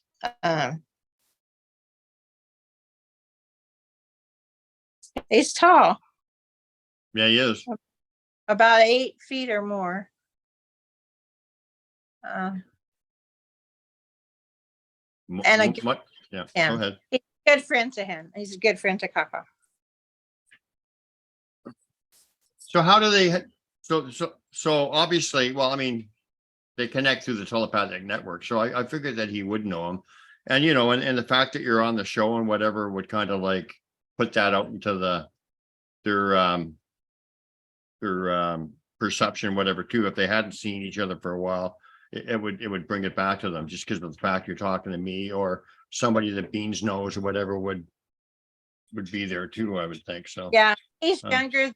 He is younger than Kaka, and Kaka is a much shorter stature and different features than him. But there's a difference, physical differences, a lot of physical differences between the two of them. yeah, well, RE's like, he's huge. He's actually like over 12 feet tall. Oh, is he really? Yeah. But anyway, well, that's good. I mean, that just confirms what we already know anyway, that they have that telepathic network and they know each other. So Yeah. are they all kind of connected or just Yes, when I believe they are, because there was Yeah. another time that we went on an adventure. We went on a rock hunt or an artifact hunt, whatever you want to call it, looking for arrowheads about 40 miles away from where we lived. And Reva was looking through the water by the river, the little Kentucky River, and searching for arrowheads and things. Well, I ventured off on my own and I went down to this area and I started seeing arches of trees and I started seeing the Ys. And I just asked, are there any Bigfoot here? And when I ask questions, I usually get an answer right away. And the answer was yes. And I asked, what's your name? And the answer was Osti. And he was like a young male, 17, 18, 19 years old. And he was by the river. He was fishing. He says, I said, is this where you stay? This was his playground. This is where he fished and where he played. And also he watched over his younger siblings there. Well, as I was talking to him, almost immediately there was we're into conversation and just, cheerful, happy conversation. And all of a sudden, zoom, like there was this presence like right in front of me, huge presence, heavy presence, strong, energetic. And it was his dad. Zoar was his name. I asked him about his dad. He had told me that his name was Zoar, and he was just like, phew, like real protective, like, who are you talking to? What are you talking to my son for? You know, kind of like that is how I felt, a little bit intimidated. And then when he saw that I was just, easygoing, gentle, just having a conversation with him, the whole atmosphere changed to welcoming. We welcome you. We want you here. We're glad you're That's what here. I was saying. They check you out, and then when they check you out and you're good, then you're good. But they And there was don't know until they check you out. right. And because I was a new person there, and I didn't introduce myself or anything, I just asked some questions and then started talking. And it was just fascinating. And then Reba started coming up from the river, and I was in this open area, but beyond the river. And she came up, and I told her what was happening. And she says, ask them if they did a rock thing down here by the river, stack these rocks. Because she says, it looks like somebody stacked some rocks down here. And I asked, and he said, yes, he's the one who did that when he was sitting down there fishing. He had stacked up some rocks, the young Austie had. I always ask them their names, and they always tell me. I almost feel like they have to tell the truth if you beckon them, or if you call them, or if you speak to them and they're there, because they always do. They always do speak to me. But most of my experiences have been telepathic, but I have had three actual sightings. Well, it's pretty significant that you could feel an invisible. I'm assuming the energy that got in front of you was invisible, but you could feel him like he was 3 feet away. Yes. Yeah. Or closer. Whew, he was like right in my face. I knew it immediately. And I was like, whew, wait a minute. And, but when he realized that we were just having a light conversation and I was non-threatening to his son, then he was just like, welcome, and then Reva came up, and it was welcome to her as well. And, it was like, you can come back here anytime you want. And we didn't ever go back there, but that was a really nice experience too. So Did you get the chance to say to ask for permission to go into the woods in that when you're getting out of the car? I think Reva did. I'm sure Reva did. Okay. She always does. I didn't, because like I forget to do things like that, and I forget to introduce myself. I just like walk around and then just say, see things, and then if it sparks my interest, I'm like, hey, maybe, And so I asked that time. So I think it's significant that the second time you went out with Reva, you're already enhancing her connection with him too, because she can get answers through you. So yeah, it was amazing, and they love Reva. They thanked her for her gifts. They're so that she comes to them, and she's so faithful about taking them things. And they said, she's got such a giving heart, and she's so compassionate and understanding. And I've tried to do the gifting tree a little bit, but I'm not good at it. I don't do it regularly, so my interaction's different than hers. yeah, well, everybody's is kind of like unique.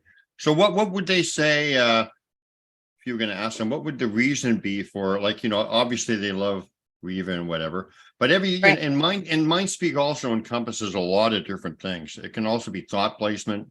It could be I've heard you say that, but I don't understand what that means. Thought well, placement. I don't.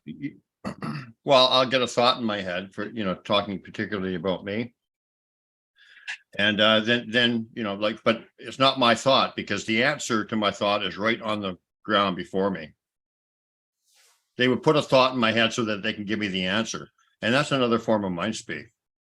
Does that make sense? So they'll put a thought in your head, and you'll look, and there's the answer to the thought. Yeah, right, like instantaneously.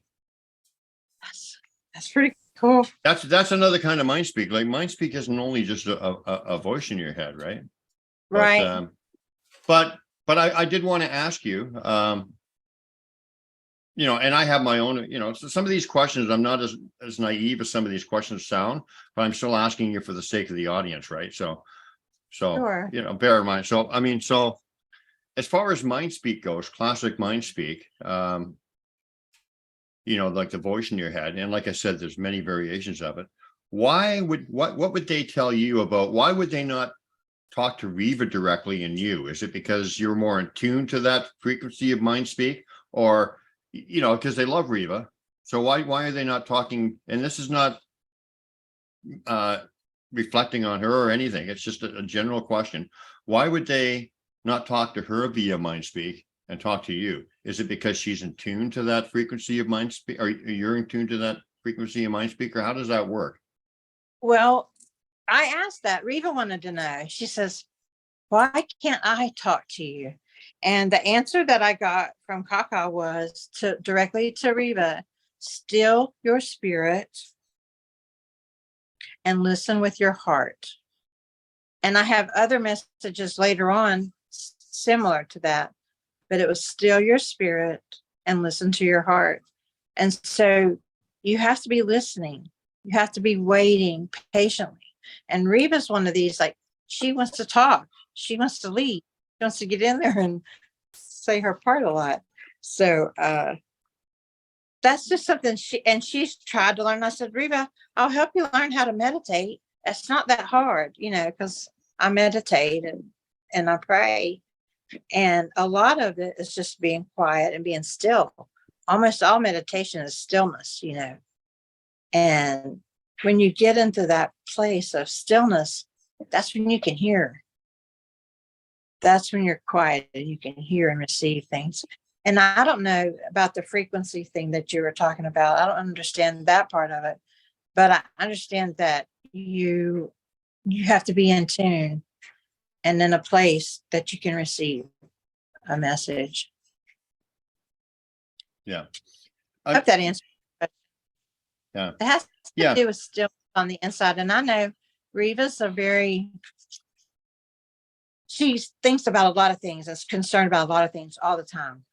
So she's got a busy head. Very much. And always thinking things through. Very bright woman, very analytical. Answers to problems come to her easily. Solutions to situations. She's so bright. And such a source of wisdom for me too. You know what I'm saying? Right. But this is what she really wants that to communicate with them. And she has like 3 other friends that she takes with her out into the woods and have given her information. Yeah. But you know what? I think she's underselling herself or underestimating herself, because I think she is getting mind speak. Just, she's being guided. She's probably getting thoughts and then getting answers, and then you get to recognize it. And there's a few other varieties, but she probably is. But I mean, people are just all caught up in this like direct talking back and forth. I mean, even a download or something can be like a form of mind speak, where you just get a big energy download, which I've had many. And then all of a sudden you just have like a big knowing and stuff. So, right. We all receive it in different ways, and we all have a different kind of package of ways that they teach us and reach us. So she shouldn't be so hard on herself, Right. because mind speak is just a lot more than just voices. Yeah. For me, the personalities really come through, distinctly different personalities of the different ones I've talked to. And I've talked to a lot of different ones. Yeah. But because I asked, who are you? If I see some, like I saw one on my way to Indiana by the Ohio River, go down under the bridge. And I said, are you a Sasquatch? And he said, yes. And he was afraid. Like I felt him like being afraid. Oh, like I've been found out. A human being just saw me, and it's almost like there might be a code or something to not be seen by human beings, or that they always have an effort not to be seen. Mm-hmm. Because it was almost like, oh, I shouldn't have done that, or I shouldn't have got caught, or I shouldn't have been seen. Something like that is what I felt, that resistance. Then I asked what his name was, and it was Dubai. And I asked him if he had any other people with him. And then I got introduced to Nehu, who was a big talker. He talked a lot and about a lot of things. And then they had a female with them, Claudette, and she had a son, Trevor. And then after that, Nahu backed off from talking. Devon was like a very shy, did not want to talk, did not want to interact. But his friend Nahu did. And Claudette did. And Claudette had a very sweet voice. And I would travel. I was working in Indiana. I would go to Indiana to work. And each morning I would say good morning to her. And she'd say good morning. And she would say, be careful, because there was a lot of rain. We had a lot of rain and dangerous weather, sleet. And she would always say, be very careful on the roads. And she was concerned for me. I've had just tremendous relationships, and it's all been based on friendship and family. And they talk about their family, how they are very protective, and how human beings misunderstand when the male might come out and seem aggressive. They're just protecting their family as we would. Well, So. and also when they become close to people or whatever, like with you and with Reeve or whatever, they consider us to be their family too.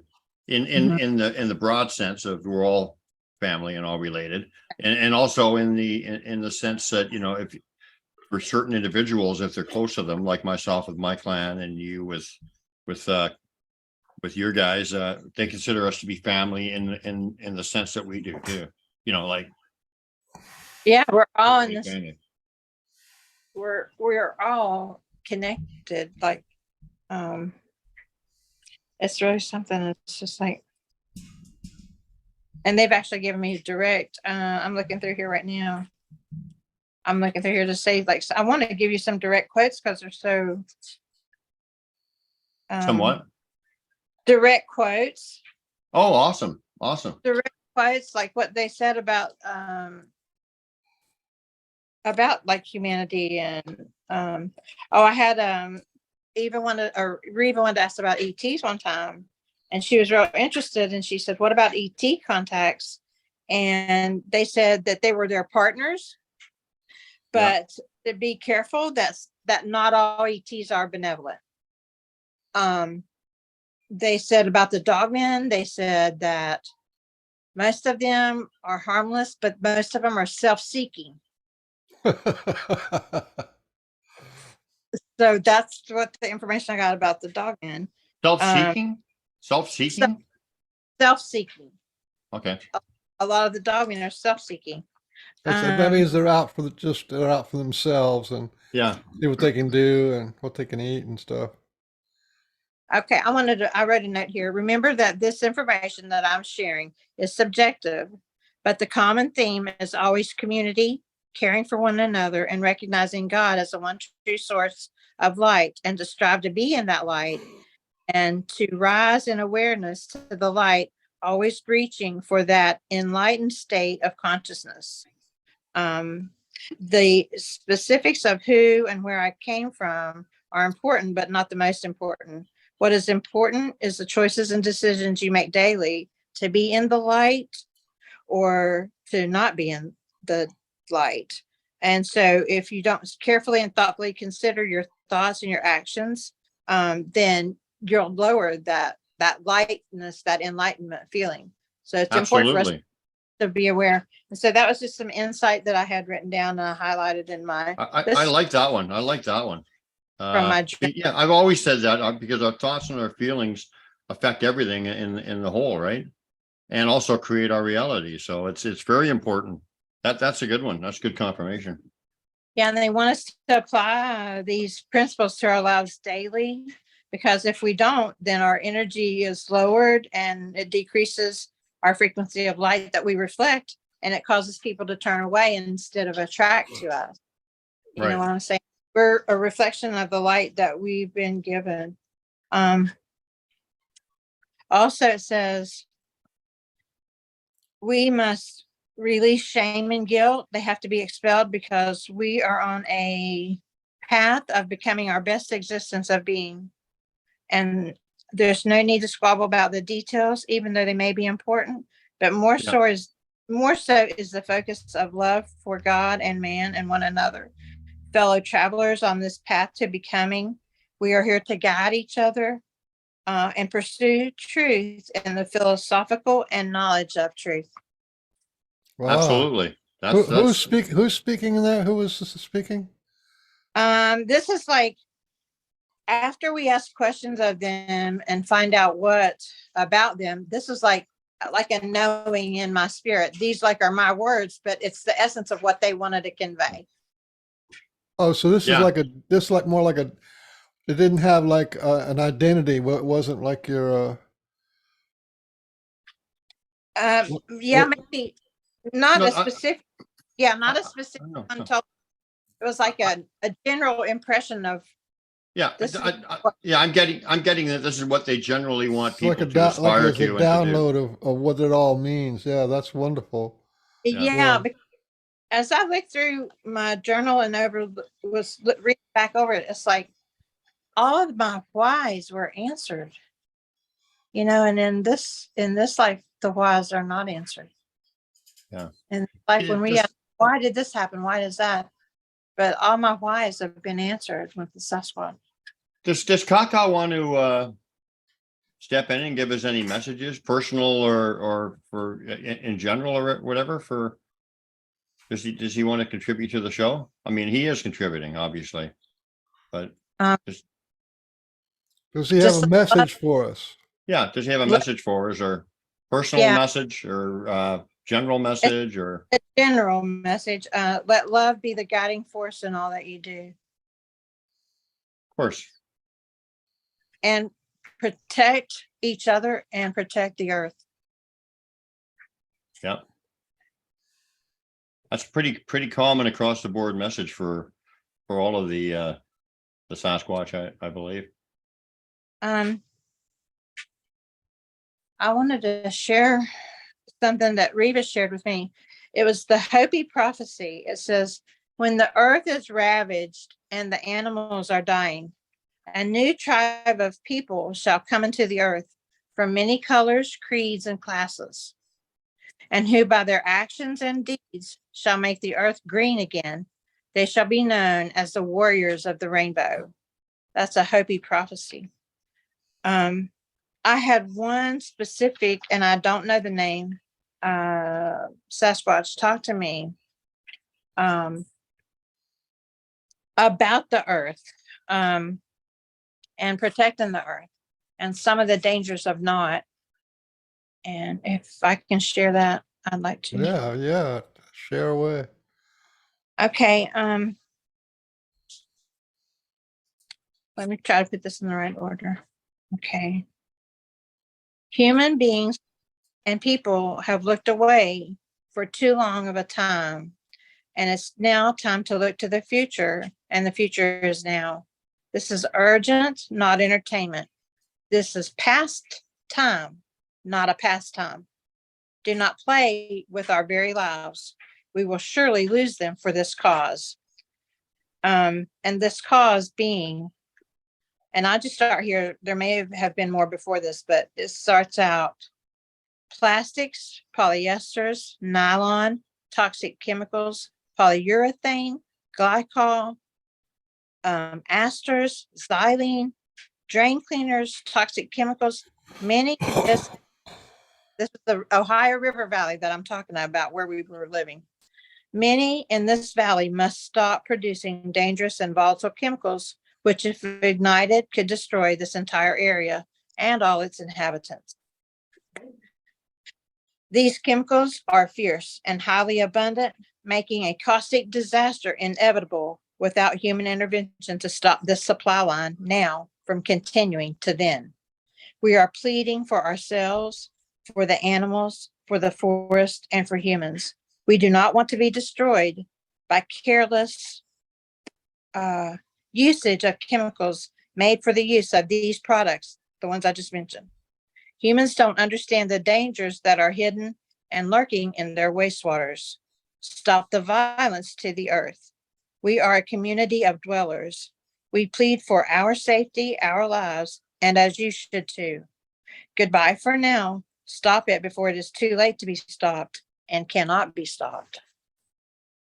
Wow, there was just in the news like a couple of months ago about this train wreck in close to the Ohio River that was full of chemicals and it burned for like a week or something. It was just horrible. Right.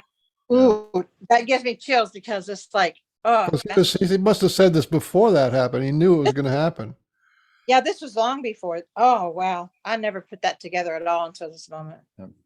Can I ask Kaka a question? Yes.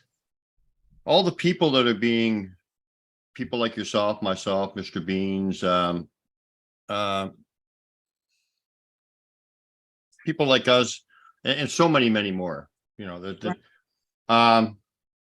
all being gathered under their wing, I guess, to be messengers and to try to get their message out or whatever. But that's a generalization. What would they say that they're doing with us, and what is our purpose, and what do they see as the end result? And I guess it could go either way according to how we act.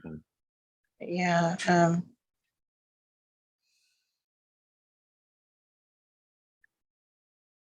They want us to do what we can with what we have to try to stop the conglomerates from poisoning the earth. And that's, to me, that's such a monumental task. I don't know how we're going to do it. He said, all we can do is try to get this to turn around.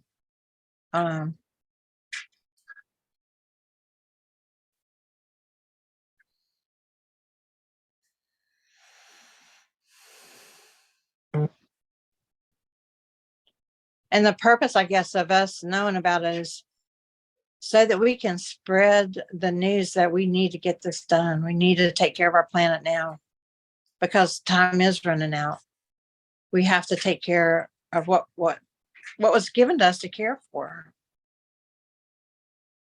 And the people that are being enlightened are people who are wanting a better world and wanting a better life and wanting to improve their existence.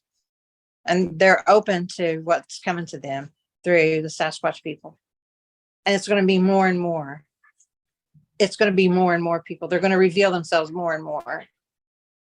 Yeah. And they allow the sightings so that people will inquire and want to know more. Right. Absolutely. And then that's when they can get their message out about that we're all connected, because ideally they don't like human beings warring against one another. Reva McManus. Yes. She said it just now in the comments. She said he's telling me, she was talking about the Sasquatch.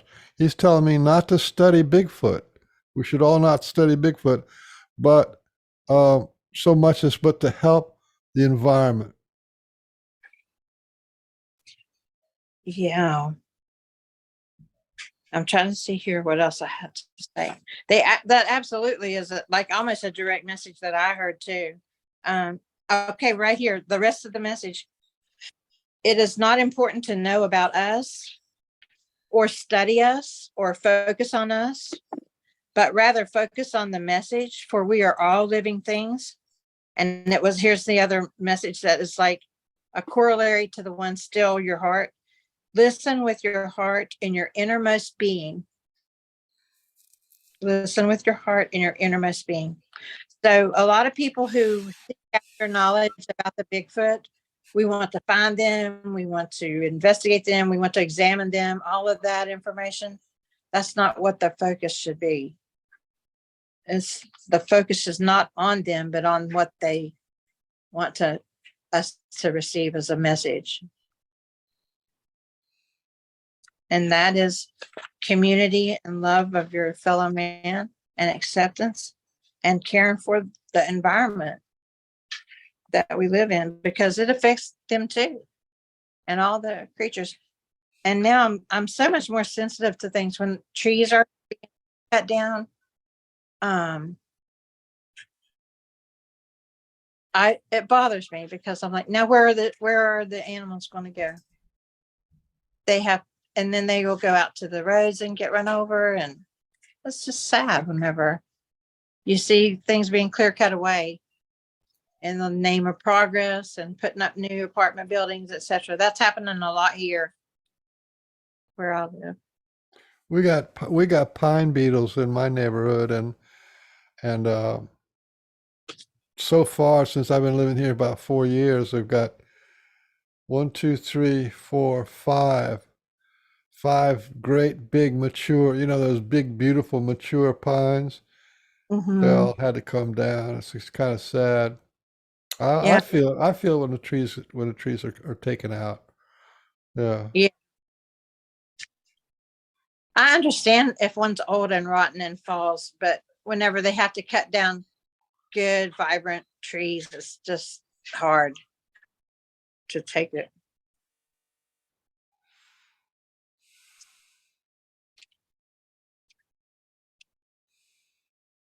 And if they replant them, well, in Georgia, a good thing about Georgia is pine trees grow pretty quickly, and there is a market here, and for pine trees that they harvest pine trees and they plant them, and it's a source of wood for building materials, etc. But pine trees grow pretty quickly, so they can do that. They can harvest them and replant them, but when you have people that come in and buy land and develop it commercially, they don't replace the trees that they've taken.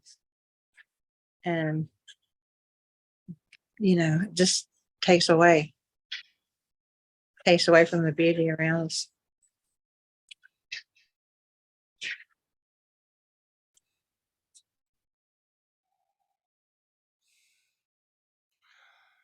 So you're just a wonderful guest. I mean, because there's not everybody that was on our show, they loves the Sasquatch, but you've really been given a gift of, these messages. They don't have to tell you a lot. They're just telling you the important things, and now you're able to use your voice um and say what the Sasquatch really feel, and insights into who they really are. In India, they're seen, the Hanuman is the great Sasquatch leader of the Hanuman clan, and they're seen as the teachers of devotion to God. So when you talk about them going and telling you to go to God, it's to go to your Creator.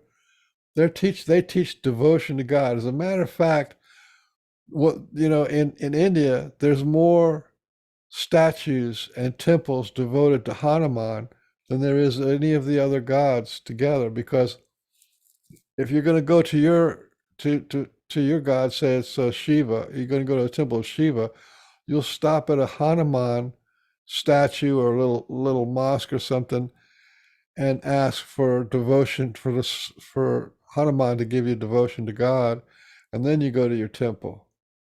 Wow. And so because there's so many different gods, each one of those temples to the different gods has a temple of Hanuman. I'm in another conversation. Real quick. Ask him. Can you come to massage it for me? No, it'll have to be 6:30. I'm sorry. I had an interruption. Sorry about that. No worries. All right, I'm back. Was that the hubby? No, I don't have a hubby. Mr. Beans is single. Oh yeah. And he's the world. Hey, you guys wouldn't have to move that far either to shack up. 3 hours. 3 hours is a good drive for just to watch a movie, have a dinner. I mean, shack up, like, Oh my gosh, you're crazy, Pork. What are you trying to do? Play matchmaker? Well, yeah, Sasquatch do. Didn't you know that? No. What's your It's like- experience? How many people have you set up to this point? How many people have I set up? Yeah. What are your conditions? I want to No, know. if you got- the Sasquatch play matchmaker. Oh, they do. There's so many people that are couples in the Sasquatch world that have been brought together by the Sasquatch, my wife and I included. Nuh-uh. Oh, yes. Well, then tell them. Absolutely. They told me that they want my wife and I to work for them, that we have work to do together for them. Told me many times, and you know, You're through mind speak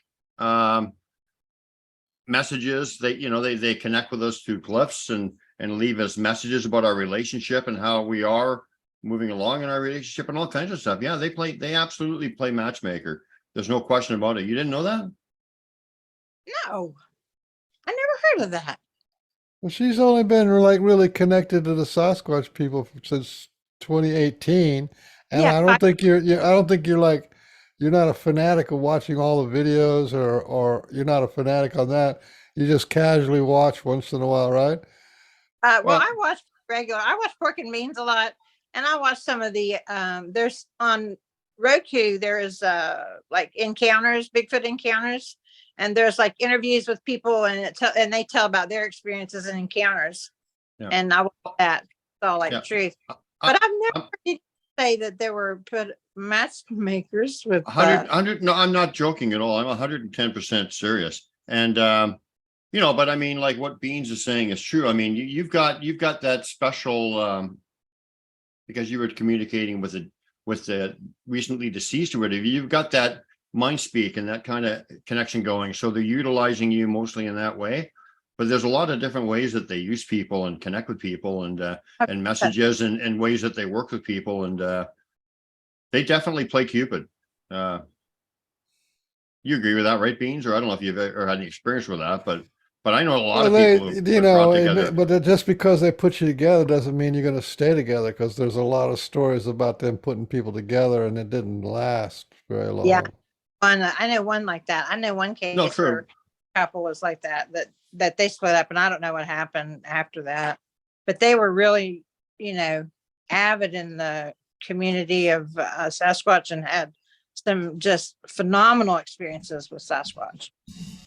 Couple and as individuals too. I was surprised when they split up, but we're people. We have faults. So No, well, anyway, yeah, I mean, you're still pretty young in this too, right? You started off at two, even though, like I said, subconsciously they've been working with you for a long time, but 218, that's only like what, 4 or 5 years, yeah. Yeah, 5 years. And the most enriching time was the time that I was in Kentucky up until 2020. Then after the pandemic hit, and then I got a message about the pandemic that right when it started in March, that right after it's, we got the word or whatever that it was out there and dangerous and beware, that we had no idea. It was like humankind has no idea the extent that this is going to go to early on, is what I was told that in a message from a Sasquatch, that we really could not fathom the degree of the effect that it was going to have on mankind. And that's true. I don't think any of us expected it, but it also would result in us caring more for our neighbors and caring more for other people and valuing people more in our lives. I think the worst effect it had is how it divided people was one thing, and how it divided people was absolutely horrific. As far as, oh, you mean separating people from their loved ones? No, like, Or the mask, no mask? Right. yeah, right. Like fighting amongst families and fighting amongst like friends, saying "I wish you were dead" and stuff or whatever. Like just like no tolerance and no compassion for other people. Everybody just picking a side and just going, like crazy on everybody else. Like, yeah. Oh, wow. I think that's a tragedy, I think. I didn't realize that part of it. I really didn't know that. Well, maybe were you pro jab or anti jab? What do you mean jab? Jab. You're not supposed to say Oh. vaccinated. Yeah, I was working in the public schools, so I had to get vaccinated to continue employment. Yeah. Okay. But Well, that means everybody you knew were they just took it as a, yeah. No, a lot of my work community, but not my family. Members of my family didn't all take the shots. Mm-mm.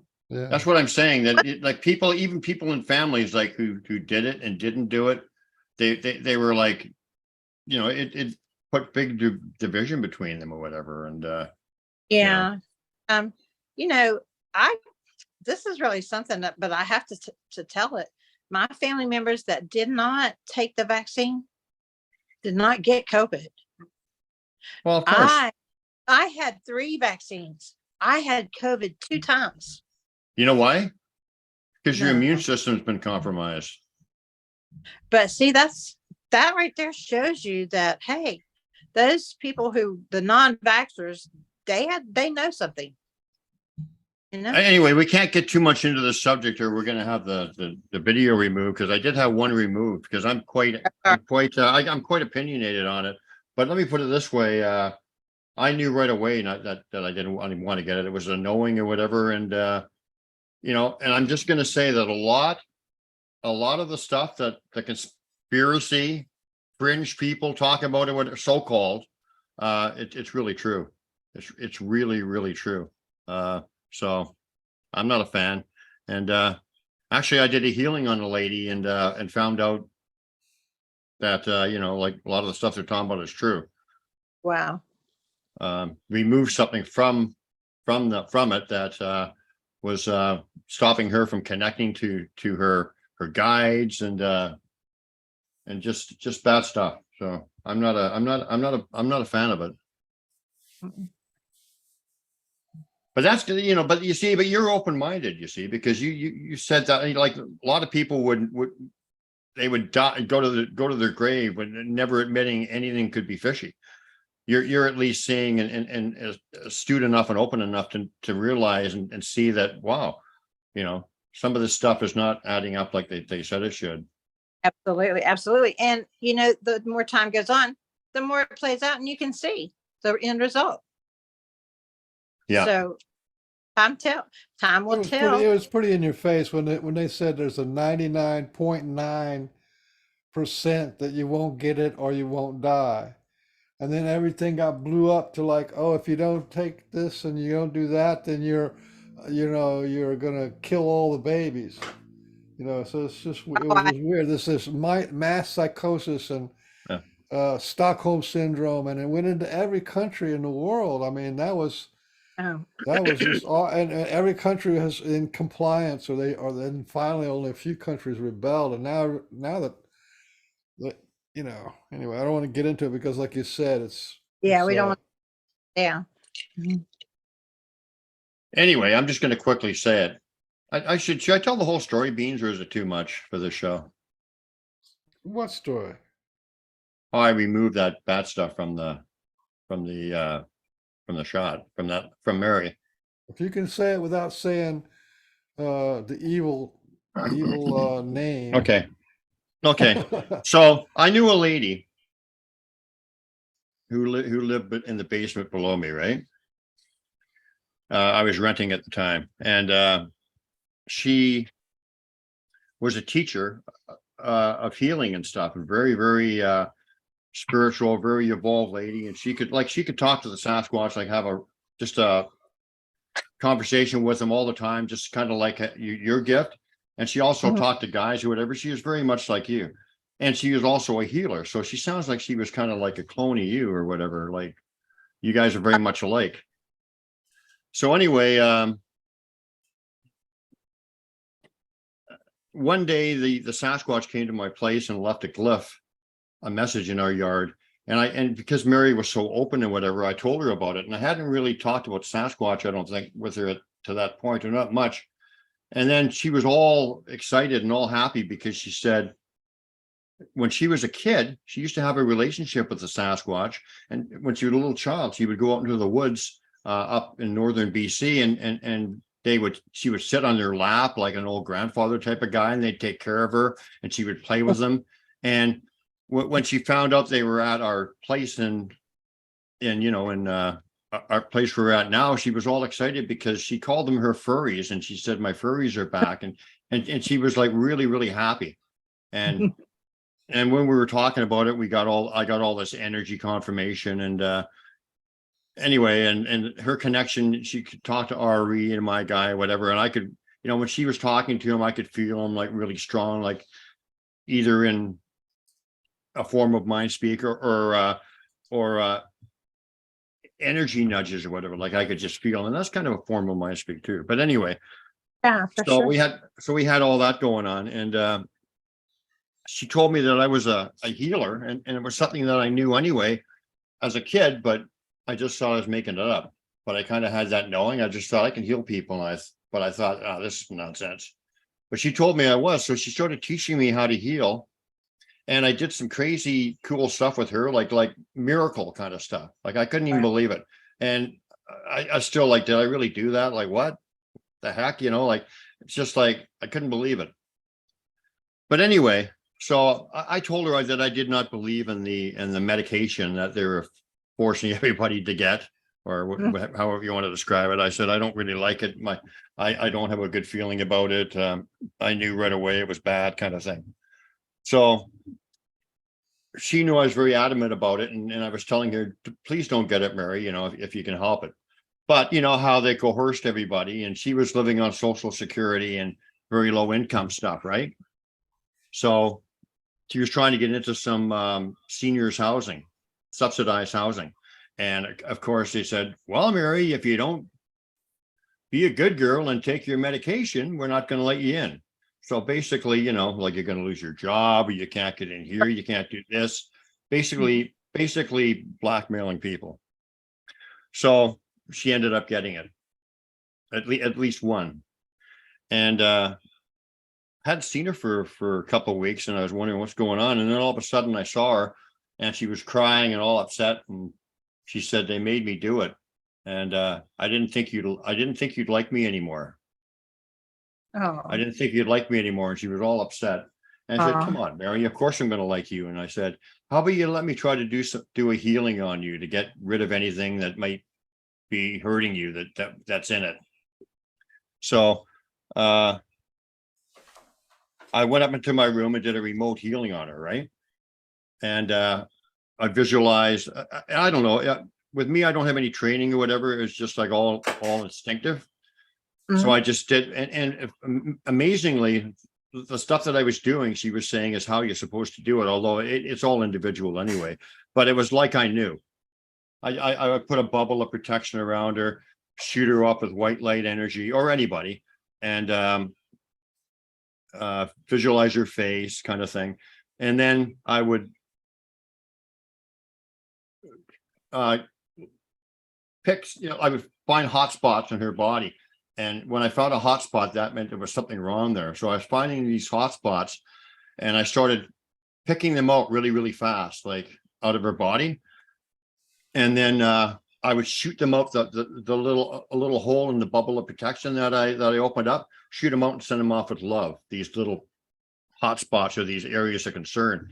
And all of a sudden, in my head, like I had mind speak, I guess, in a sense. And I've had mind speak before, but anyway, I had a voice in my head that went like this screech, this horrible screech sound, like panicking. And then I felt panicking, and whatever I was picking out was trying to scramble to get away from me, right? And so I just went really, really fast, picked them all out, shot them out through the open door, closed it with love, kind of thing, and said, don't come back anymore. Well, the next day I'm talking to her, and I told her what happened and the screech, and she said, I didn't want to tell you that because I thought you'd think I was crazy. But she heard the same thing when I was doing it, as I was doing it. She felt the scrambling, and she also saw these little black bug type of things with little feelers on them, these little black things, and she could feel them all and see them all scrambling away to get away as I was taking them away. And and she was scared or whatever. And the Sasquatch told her, it's okay, Mary, they're dead or whatever. They're just getting taken care of. And the next day she had like this horrible diarrhea that was like black gooey tar kind of thing or whatever. Oh. And it was just like terrible. And she could even almost see little things like wiggling in it or whatever. And one of the side effects she had right after she got the miracle medicine is her connection was almost completely cut off. She could barely hear her guides, her voices. the Sasquatch or anybody. It was like her connection to what she was connecting with was just so tiny that she could barely even hear them. It was like a whisper or whatever. And and after I did that, she was returned again. She could connect with them just like regular, like her connection was restored. And I remember when I was doing it and they were screeching or whatever, the first thing I thought was, these things have consciousness. Oh my. These little things have consciousness. And so that's my story. And no one's going to tell me that. And I don't think all of the medicine or whatever you want to call it, so that's a really nice way of putting it, was like Right. that. But some of it, a lot of it in some batches were. And it's not good. So no one's No. going to tell me it's good. I mean, these things had consciousness. Wow. And they were not good guys. It's amazing. Amazing healing. But I love telling you that, because you see that was the problem, is most people, because you're very open and you're open to, when you see something, you're not going to have a closed perspective on it. If you get new information, you're going to say, well, maybe this wasn't as I thought it was.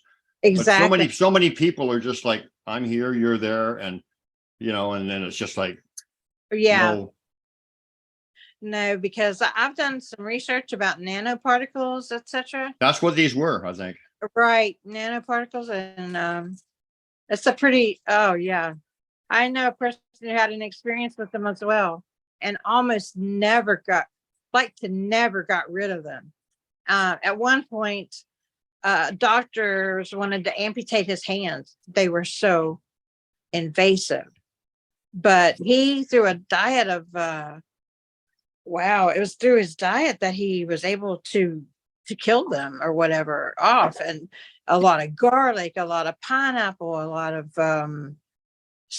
colloidal silver, things like that.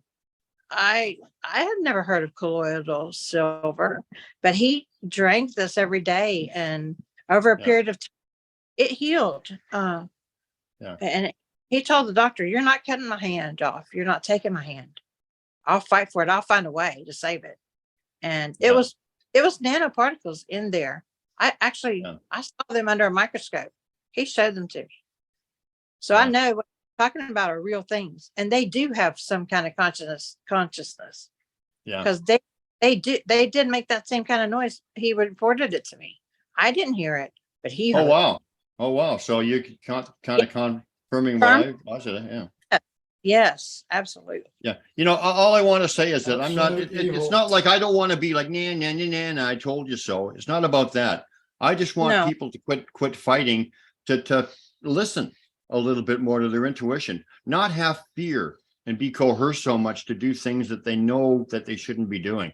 We have to stand up for ourselves, We got to get right with God too, because I tell you what, the only way any of this will make sense or will have any kind of relief from this is by having an actual living experience of connecting to the Creator, and that's what Sasquatch is saying. That's what a lot of people are saying, and then this whole awakening thing, we have to be so what do you call it, in the light of the consciousness of the evolution of humanity, of the earth, that even if a third or 3/4 of the whole earth, even if all these people on this earth die, it'll have to be okay, because that's, in history there's been purges. There's been purges of the animals and purges of humanity, and these things happen. And if the purge has to happen, then we have to be right with it. And it's not easy to be right with something that is looks so evil. It's not easy to be right with that. No, but see, my relationship with Sasquatch is a lot about universal things and spiritual things and whatever. Every relationship's different. But one of the things that they really stress is that, these days and through mankind's history is that we're being lied to about, everything is about fear. Everything is about division. Everything is about, I'm this, you're that, we're not, everything is about keeping people at odds. And that's all a lie. It's all a lie. So that's what all of this stuff is about. All of this stuff. And It's a we have to evolve beyond that and realize, wait a minute, this is bullshit, and we're not all divided, and whatever. I mean, we can't be strong and walking into our light and into our power if we're fighting with each other and distracted and in fear. That's what the Sasquatch are telling. One of the things they're telling me. right. One of And, the big things.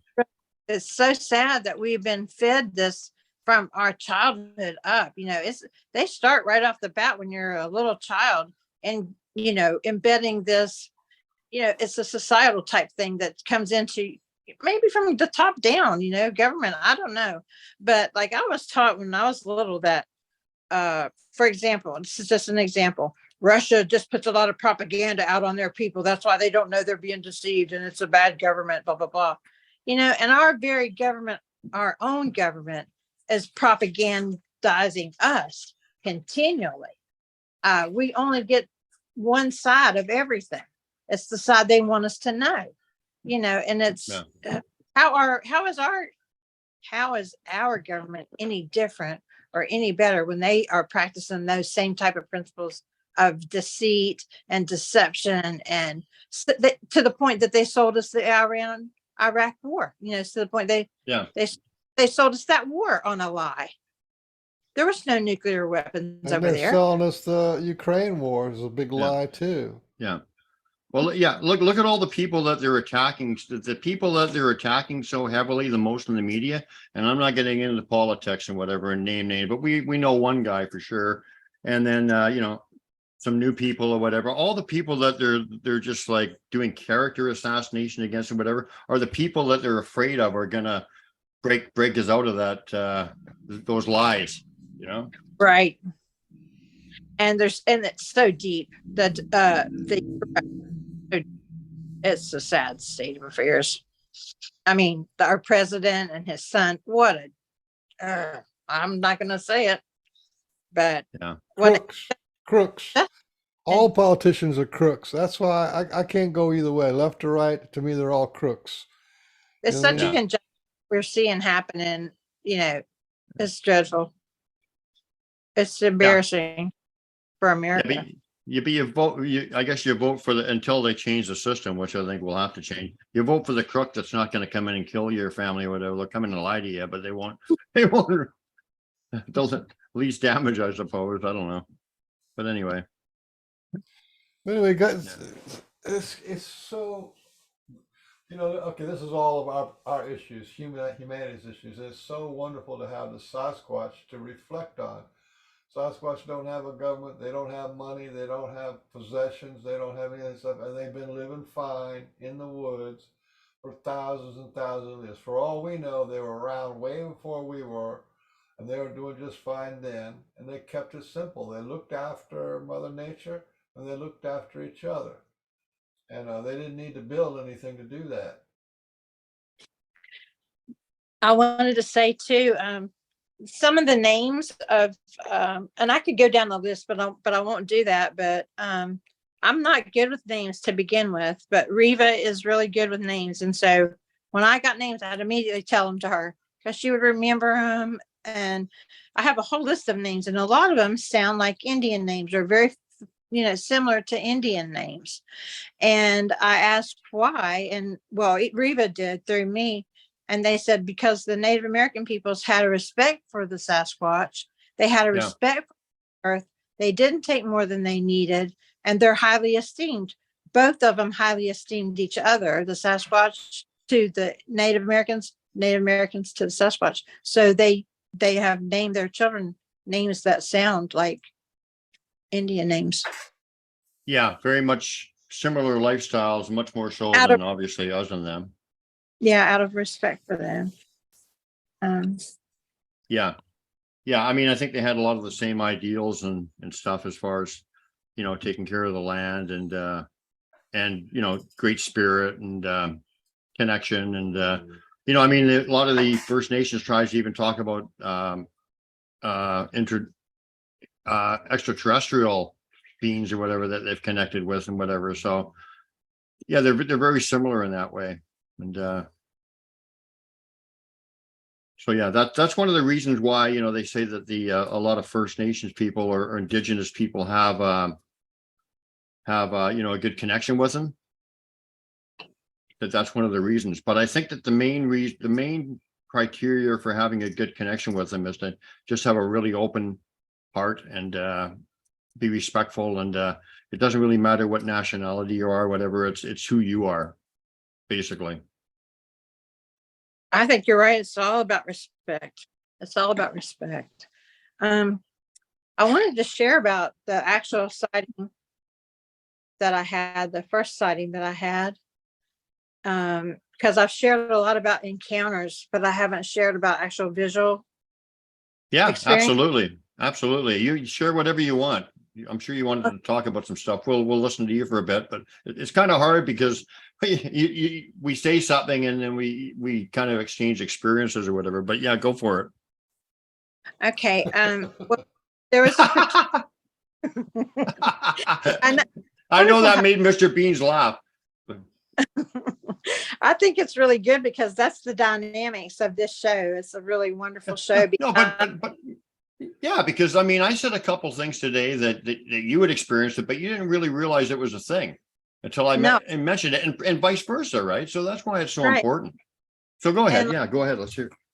Yeah, and the confirmation from Beans about that, I did never put that connection together when I read that thing about all of the chemicals and the contaminants, and then that explosion occurring up there. I did never connect the two till he brought that up to our awareness. But yeah, the first sighting I had, let me give you a little. I could read it directly from what I wrote about it. It's up to you. I mean, okay. What would you rather do? I'll read it. My first sighting, I was sitting on the sofa facing my friend Kenny, who was straight across from me in a chair. We were in the living room of my 2-bedroom apartment in rural Kentucky, surrounded by woods on two sides, and one directly behind the complex and one directly to the right of the building. My apartment was in the back, facing the deep woods behind the apartments. We were having a conversation, most likely about politics, as it was during the Trump administration around the fall of 2019. The back door was a big sliding glass door with a concrete patio out back, and the door opened up to about a 6-foot patch of ground up to the fence, which separated us from the woods.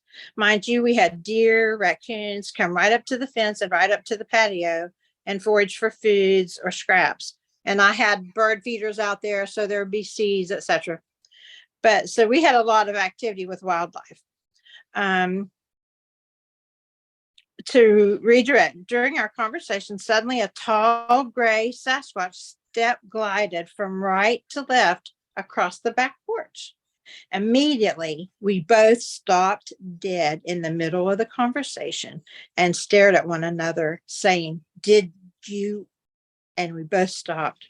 We didn't even get the word out, "see," before we both realized what was happening. And we just looked at each other in awe. It was a she. It was Takiki. She was almost or right at 7 feet tall. Her fur was about 2 inches all over. Her head was small comparatively to other images of Bigfoot, and she had a slight conical shape. Long, lean arms down past her mid-thigh, small breasts and muscular but lean.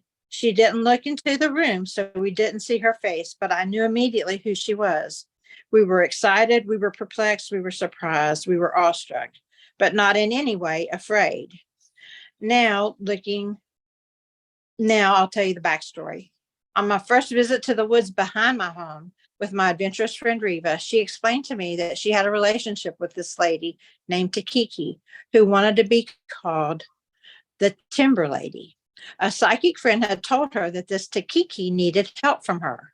She regularly left gifts for the Sasquatch at another gifting tree, so there was a bond of trust between the two of them. And in and with this knowledge, I asked them, which are the forest people, which were in the back, if they would speak to me at the behest of my friend. She asked me. And immediately I began getting words into my mind from them, later learning it was mind speak, which I had never heard of. This is back when this happened. We talked at length about their nature, their families, their children, their clans or tribes. To us, it was always about their families. She told us about her relationship with Bokar, which was the male. He was a large alpha male in a neighboring woodlands about half a mile away to the left. Her children. And Reva had so many questions that she had, now that she had an inroad, which was me, to these people, that she bombarded them with questions. And it was overwhelming to me. And they said, let us talk to you and converse with you. We don't want to be interviewed. And I've repeated that before. I repeated that. But they wanted to have a respectful exchange between friends. So she unfolded to us about her life and how she was brought here from another planet by her people, the star people. She was of the nature more of the star people than of the nature of the Sasquatch. And that's why she had such a slight frame. Reva and I regularly went into the woods and conversed with her many, many times. And there were a lot of times I spoke to her alone in my apartment. And she related and revealed in depth her relationships with the males and her children. Sometimes the Sasquatch have relationships with more than one female, more than one male. And so their offspring, frequently have different fathers or whatever, or mothers. She had a female friend who had 3 little children, 2 boys and a girl, and she had her 2 that were twins. And they lived together in the woods behind us, in the woods back behind the apartment. I had told her I wanted to see her, but I was afraid and I wasn't ready because I thought I would scream and be frozen in fear at her appearance. Because up to that point, and at that point in my knowledge of Bigfoot, was only the scary stories that were shown on TV. So she assured me that she would not appear to me until I was ready. And I said to her on one night, I thought I was ready, but I only wanted to see part. So then she related that she would come close so I could see and know she was safe. I agreed. So that evening around 11 p.m., I went out to the patio and heard some rustling and movement. I looked to my left and saw 2 large shadowy figures and 5 small dark figures. They came close to the fence and I asked if it was them and they said yes. Then they departed quietly, but the children asked her if they could come up and play on the patio. And I saw some of the small ones with eyeshine, little golden eyeshine. Then they came and played with leaves and sticks on the back patio, chasing them and playing with them. And I had a broom back there and they played with the broom and the rug and the bird seed. That's all I had out on the back porch. And the bird feeder. They were just moving stuff around and whooshing things. They wanted to stay, but Takiki said we were safe, but they had to go. So the children stopped and went along with their moms. I felt relieved and elated simultaneously and thanked them for that opportunity. Wow. So that was, so that's like that was really, really an awesome experience. Can we And back up? Can we back up when you're ready? Because I want to this. Yes. Takika. What's the name? Takiki. Tahiki. Takiki. She said Kiki. Okay. T-A. Takiki. I'll spell it. T-A-K-I-K-I. Takiki. Okay. Takiki. She said she was an extraterrestrial. She said was more extraterrestrial than Sasquatch, but she was part both. Well, you're the third person who confirmed that the ET Sasquatch human hybridization program has been going on. Yeah, that's real. And also there's Sasquatch is seen by about 14% of the people who go on a spacecraft. They see a Sasquatch there. 14%. That's a lot, yeah. And in South America, there's Sasquatch ships and Sasquatch crews doing the same kind of things that they're doing up in the northern hemisphere. So there's a real strong Sasquatch ET connection. And there's actually whole families of Sasquatch that are actually not from Earth, that they're just on a craft. So what's a wonderful little piece of data, wonderful little story. Amazing. I'm impressed. Well, Because thank you. she says she's more ET than she is Sasquatch. Yeah. Right. But And she's also human because all the Sasquatch are got that human mix. right. And I don't know how that happens, but that's what she said. And also later on, Kiki became very sick and very ill. And it was after childbirth that she had another set of twins. One of them did not survive. And she had a really hard labor and hard birth. And she got really sick. Well, I was awakened by a sharp tap on my door, and I knew it was something urgent, and I thought it was one of her older sons. And that happened for 2 nights in a row. And then I got a message that there were certain herbs that she needed, and it was urgent that she get them. And I was like, I don't know what to do. I don't know about herbs. I don't know about anything, but like that herbal healing or whatever she might need. And they told me, go into the woods, they'd show me. So it was like, this was happening about 3 a.m. I was getting this information, and I couldn't get out of the house fast enough to help, is what it was, that kind of urgency. So at 6 a.m., I got up, I went into the woods, and I got some different types of bark, maple and birch. And they said to shred it down or grind it down and boil it to make a tea, which that's what I did. And I took it in a just a glass jar back to the woods to this certain point way back behind my house. And I came back home and I called Reva and I asked if there's anything else we could do. And they said, pray. So we prayed for Kiki. And Reva frequently in her prayers prays for Kaka and others that we know. And then very soon after, there was a ET who came to her to take care of her boys because she needed to heal. And she wasn't getting better. And the ET's name was Janinia. Well, the way I found out her name was one night I heard the most beautiful melodic drumming that was just so pretty. There's nothing I've ever heard on this earth that could compare to what I heard. And she said that we are very intelligent.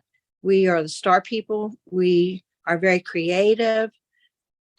She told me that human beings didn't recognize the level of creativity that they had.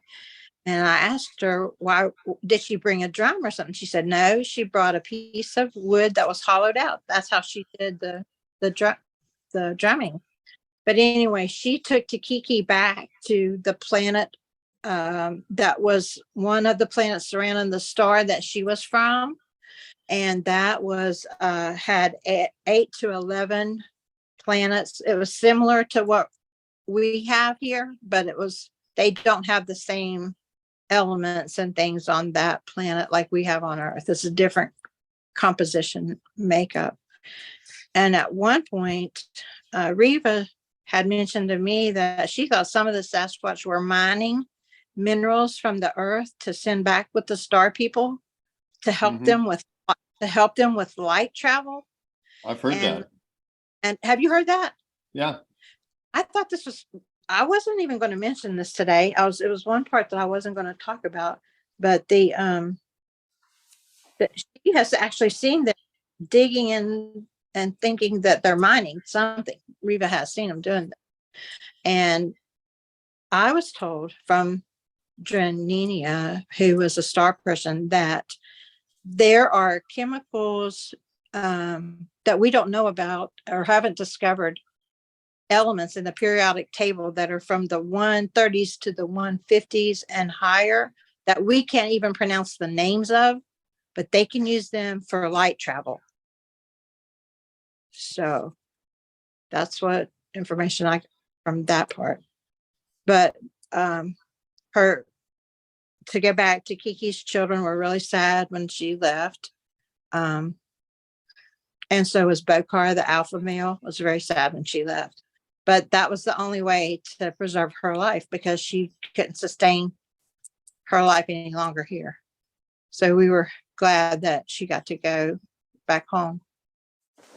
Oh. That sounds very real to me because the breeding program that they have with humans takes a long time, and so that they might make 5 or 6 children from one woman's DNA and one man or Star Nation's DNA, and of those combinations, some of them can't survive off the ship. They can't come here as and set up shop as a human.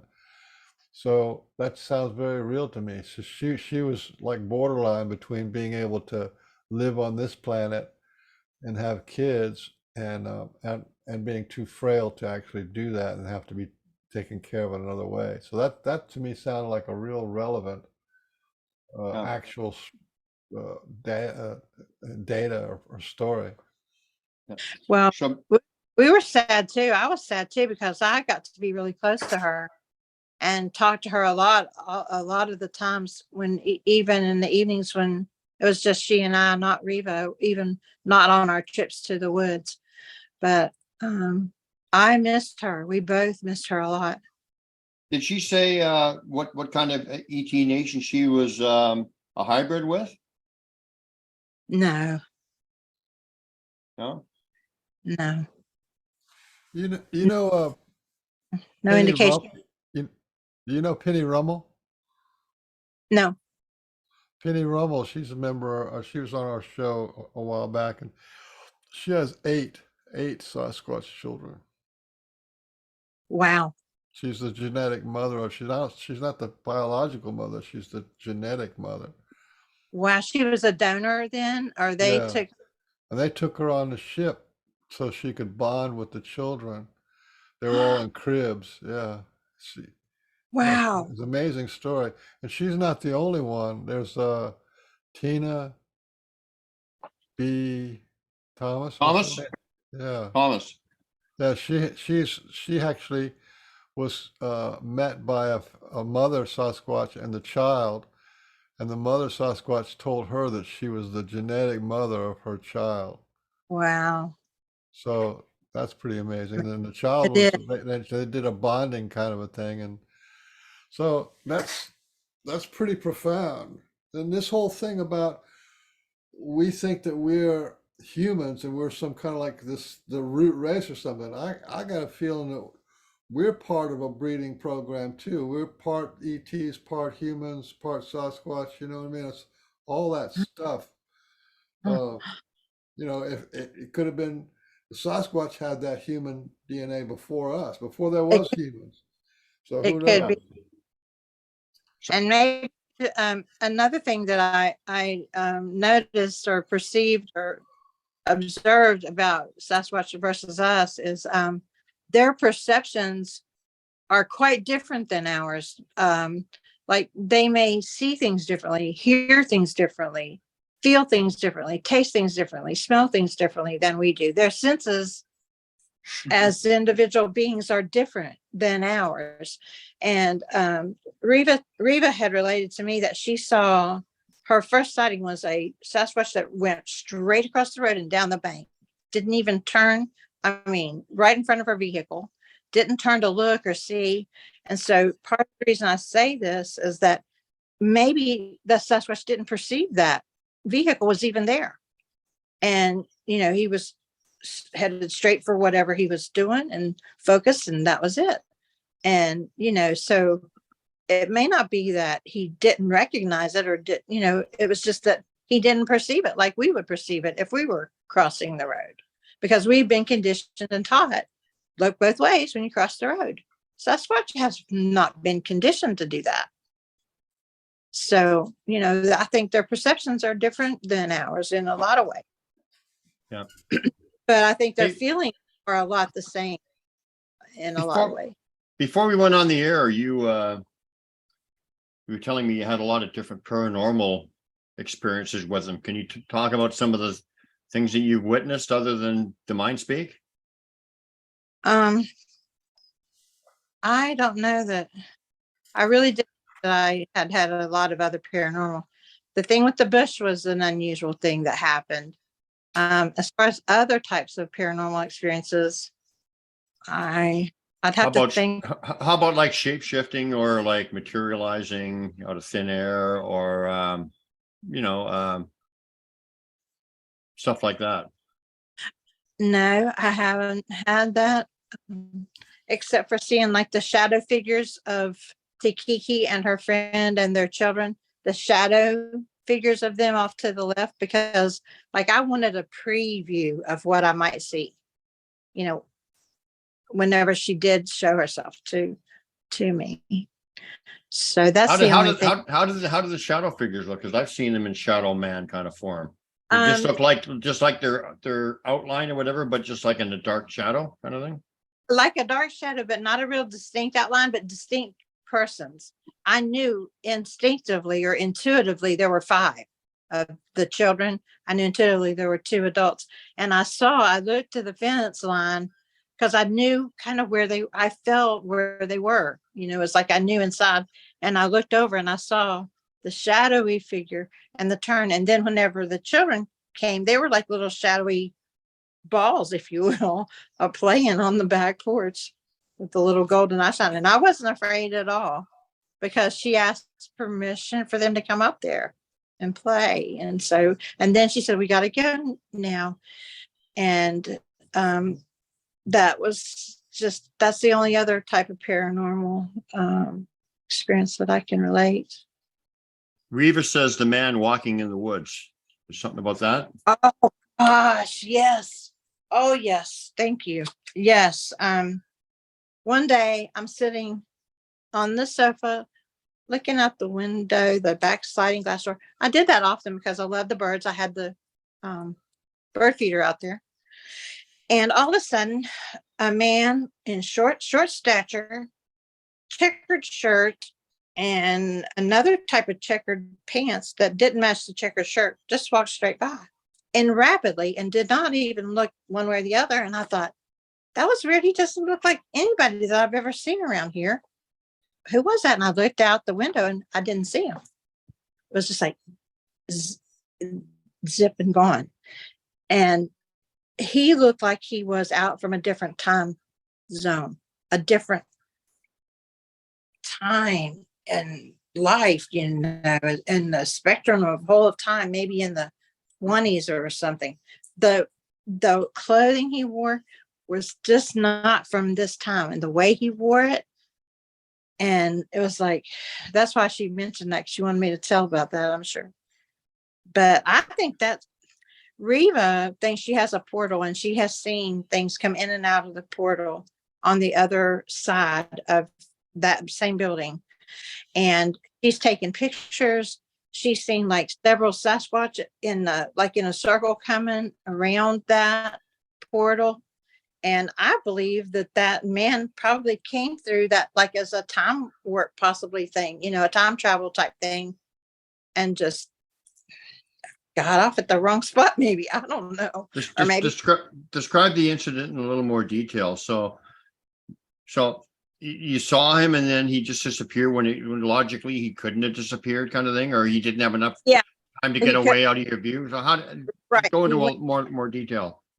Right. I looked, when I saw him walk by, I was like, walk by where? The back sliding glass back door of my apartment in Kentucky. Okay.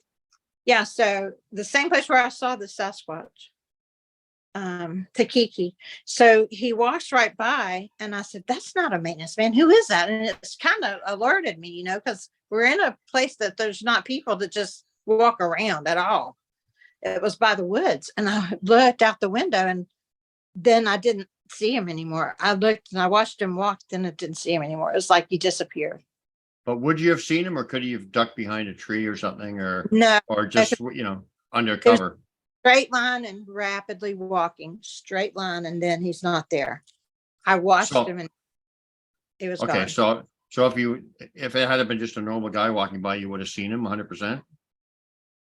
Right. Yeah, because there's the fence, and then there was another fence. He was headed straight for the corner of where 2 fences meet. Okay. And he walked right. He was just gone. He walked right that way and was gone. And, No and turn. what was his attire like? Short sleeved, buttoned all the way up, collar, maybe white and blue and yellow checkered shirt and white and black weird checkered pants. And I have no clue. I really don't know so much about the feet or the shoes, but he had Okay. short whitish hair, short whitish hair. But can you place the clothing to any kind of time period? You know, like, was it like 1800s or?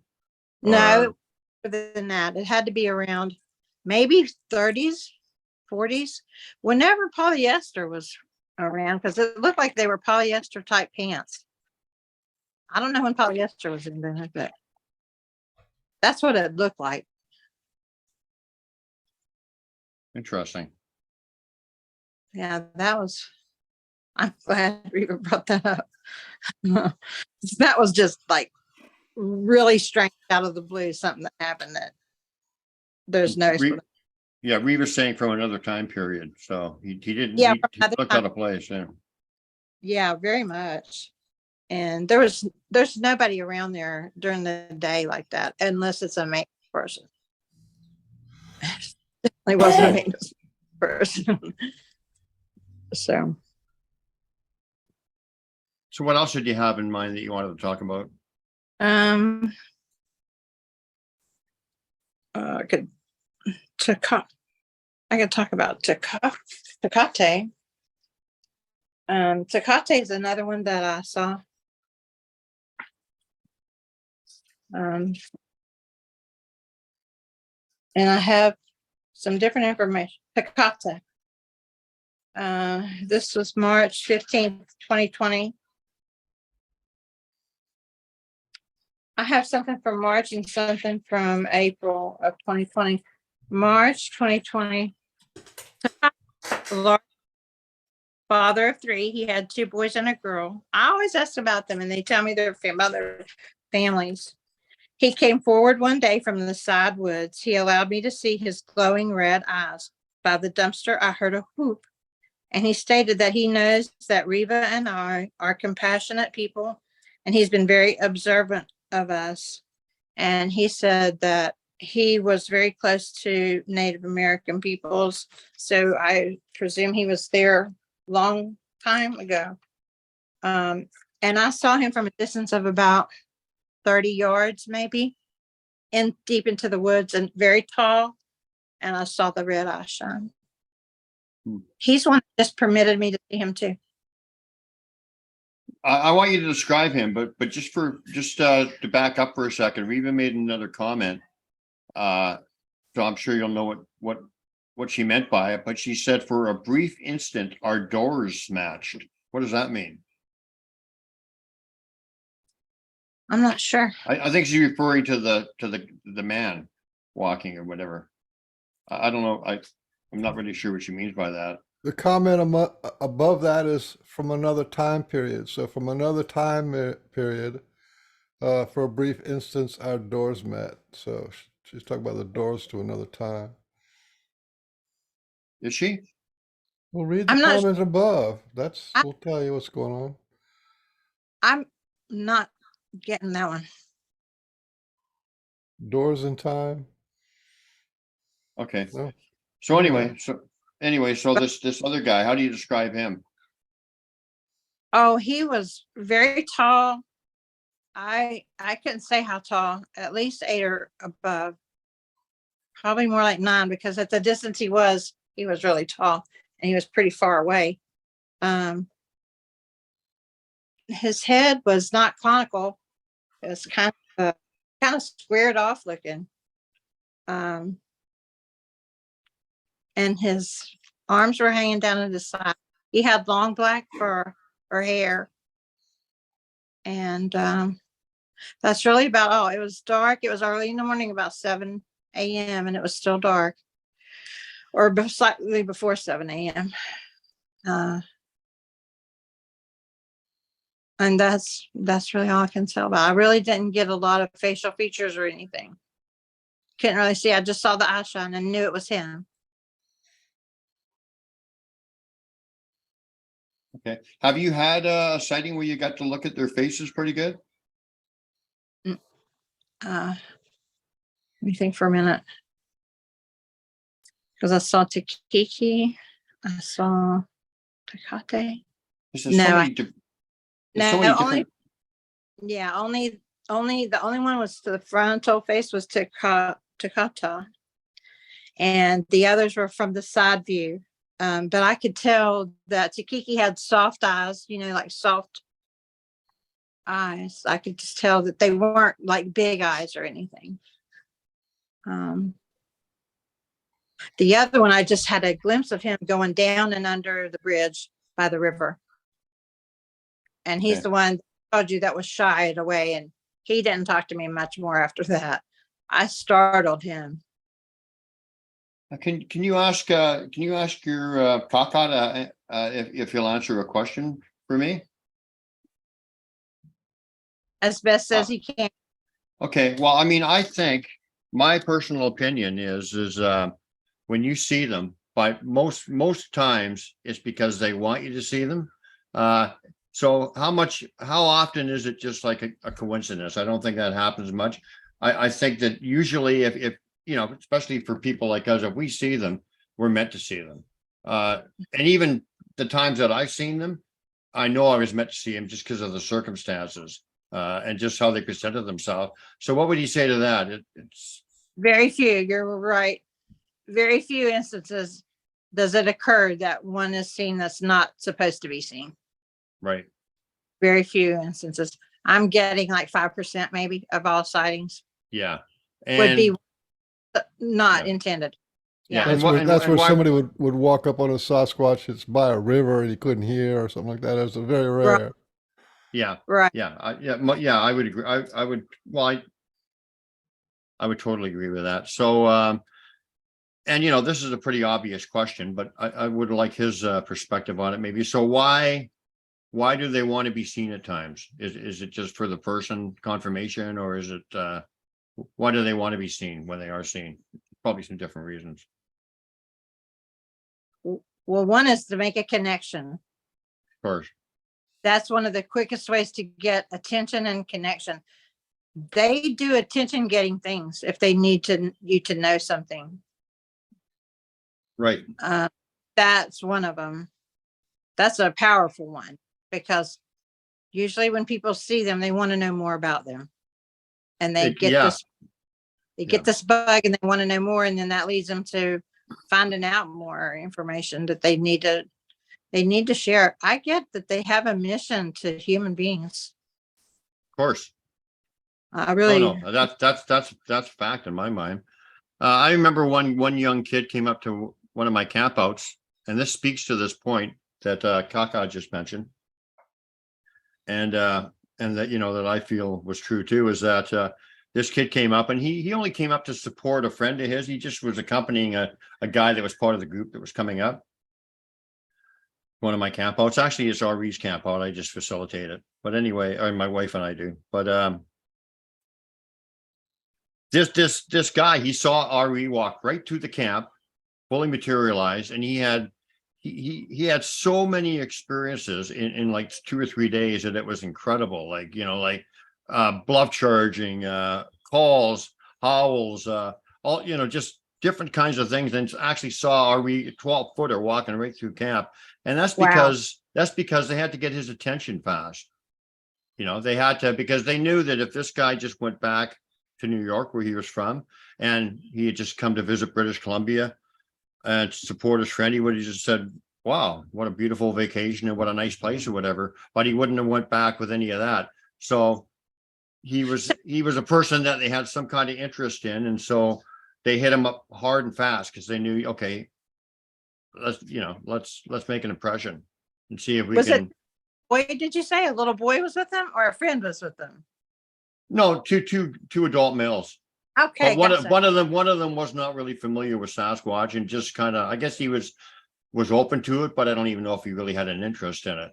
but they really hit this guy up big time with sightings and just all kinds of stuff. That's great. And that speaks to what, Kaka just said. And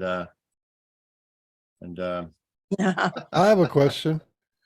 This is something that if you don't mind, Sure, sure. I have a question. It's just because I've been hearing about this kind of stuff for years, and I've heard there's vast differences in the Sasquatch ages. Some people have talked about Sasquatch being 1,000 years old, and I've heard of Sasquatch being 8,000 years old, and then I've heard of other people say that their Sasquatch is a hard life, and they usually don't make it past 50 or 60. So could you ask your friend what he thinks about that, or how that could, which is more real, or Um, I think they're both real, actually. I believe they I are. don't let him answer it. Okay. You don't know. Well, I'm just saying that's what I think. So I'll look smart if he says it's true. Yeah, what's he say on that? Well, for the most part, between, as early as birth to up to 200 years old, mostly around live to 150, with their like prime age being in their 70s, 60s, 70s. But there are a few that are on that spectrum of really old, and they ones that would be mostly immaterial, or in that state, more so than a physical being that you see. They would be more of the ones that are you see them more of the interdimensional type plane. Yeah, like the 1,000 would be the ones that you see. I don't know how even the words y'all used to explain it. Where they material or dematerialized like that, where did you see them and you don't like that type? Yeah, like RE. Yeah. Okay. I would. Some people call them ancient ones. Does that ring a bell with Kaka? Would that be a good description? Ancient ones. Yeah, he is an ancient one, and I don't know his age. Yeah. By the way, he must. He's And around Kaka, no disrespect, but you must have a great sense of humor, because you know what Kaka means. Does he know what a little baby does in his? He's laughing. You know what I mean? That's what I used to say when he was a little caca. Yeah, in Spanish, pichicaca means little shit. Pichicaca. Well, yeah, I knew he would laugh, because they've got an amazing sense of humor, especially the ancient ones. Like that, and that explains why he would know RE too, because being an ancient one, they've definitely got to know each other. But they've got an amazing sense of humor. But tell you another little quick joke. We were when we were out there, and I was talking to Asti, and Zoar came immediately, like right and confronted me. That thought that I was a threat for a moment, and then when that happened, Reva was asking a lot of questions, and I was asking. And she's like, where do you get water to drink? And do you drink out of the barks of the tree, or the hollows in the trees, where the water collects, like in the forest, not close to a river when it rains? Then they said, well, of course we drink water. And it was just kind of funny. Like they were like laughing that she would even ask the question, do they drink water? But what she meant was out of a certain place. But what they heard was, do they drink water? And they're like, well, of course we drink water. Of course we do. Let me go off of Bean's question. And is he fine with this? Are we bothering him? Is he cool? He's okay. Now, an ancient one, if they have a family, are there offspring of the ancient lineage, or are they going to be ancient ones too? Or how does that work? Or is it an initiation? How does the ancient one work, as opposed to like just a regular guy in the community or whatever that might live 150 or 200 years old. Are all his kids instantly ancient No, ones, or how do they get that designation, or how does that work? uh, through much wisdom, Ah, through the ages, they are permitted because of their wisdom to live these long lives, so they can pass that wisdom on to their offspring. I don't know how else they become that, but it's not necessarily through family. so Kaka could have some kids that would just live a normal life and a wife that would just live a normal life. Yeah, Now, and it does have Yeah. a lot. okay, so I know, okay, so I'm assuming, I know that they have a great love for their family.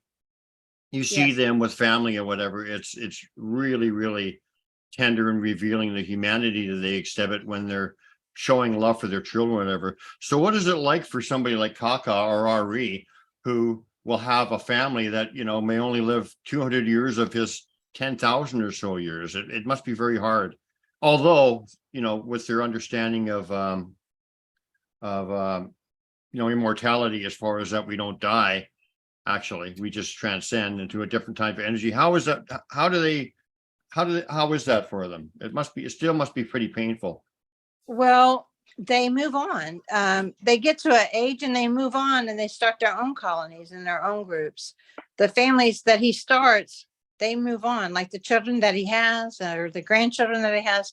Some may stay at his feet and learn, but others may take what knowledge they have and just go on. They don't all necessarily stay with them. No, that's not what I meant. That's not what Yeah. I meant. That they may only live 150 to 200 years, and he lives 10,000. So what is it like losing these families, and when he's still like I don't think going there's on? any loss on that level. Yeah, He there's not can follow him to heaven and come back. There's no loss. Yeah, Not at that level. a loss. yeah, There's yeah. only, I understand that. yeah, there's only a loss in the physical sense. It's not in our sense. In the Yeah. physical sense, their presence on earth, Yeah, I but was just it's trying to ask the question to explain it to people listening or whatever. I mean, I understand that, but yeah. what are you Um, laughing at me? You want to give understanding, and it all gets all completely confusing. I want to Okay, Somewhere in confuse that everybody with confusion, my understanding. there's some truth. so ask Yeah. me one more time. Ask me one more time about that. About them dying after 100 years or so. How does that affect him? Well, Is that I mean, Beans kind of answered that, and it's true because of the fact there is no such thing as death. It would probably just be natural, but whatever. Yeah. I would say on some level, do they have, on the physical level and on some level, do they have the sorrow that we would exhibit of losing somebody? Yes, they do. They absolutely do. And in fact, Reva and I happened upon an area that was like sacred ground because an elder female had passed. And Reva even has a picture of that on her trail cam of the female that was laid out. I don't know if she was like levitating or what, because the level where she had her trail cam was up above an embankment and she couldn't have been on the ground. So, and she was in the picture. So there was one that was in a sacred ground that we were on where this one had died. And she was like a matriarch Yeah. in the family. And there was a lot of grief for her loss. Yeah, I mean, I think Riva and you should get together with your photographs and both come on together, because she's got a lot of stories and to back you up, and so maybe the next time we invite you on, you can have her come with you, because she's got a lot to add. Yeah, she does, because like she was my introduction to the whole world of Bigfoot. I really didn't know anything about it until she brought me on those adventures with her, on her observations, her research. I actually Yes. invited her on today, but she was not feeling well. Yeah. I'm sorry she couldn't come or couldn't Yeah. be Well, on here. she's in So- the comments, so that's pretty good. Yeah. So let's ask the most important question of all. Is Kaka a fan of the Pork and Bean Show?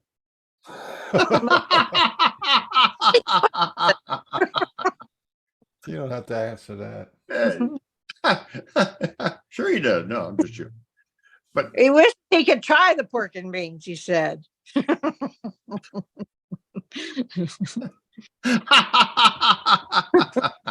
well, cook him up a big pot of pork and beans and take it out there for the whole family.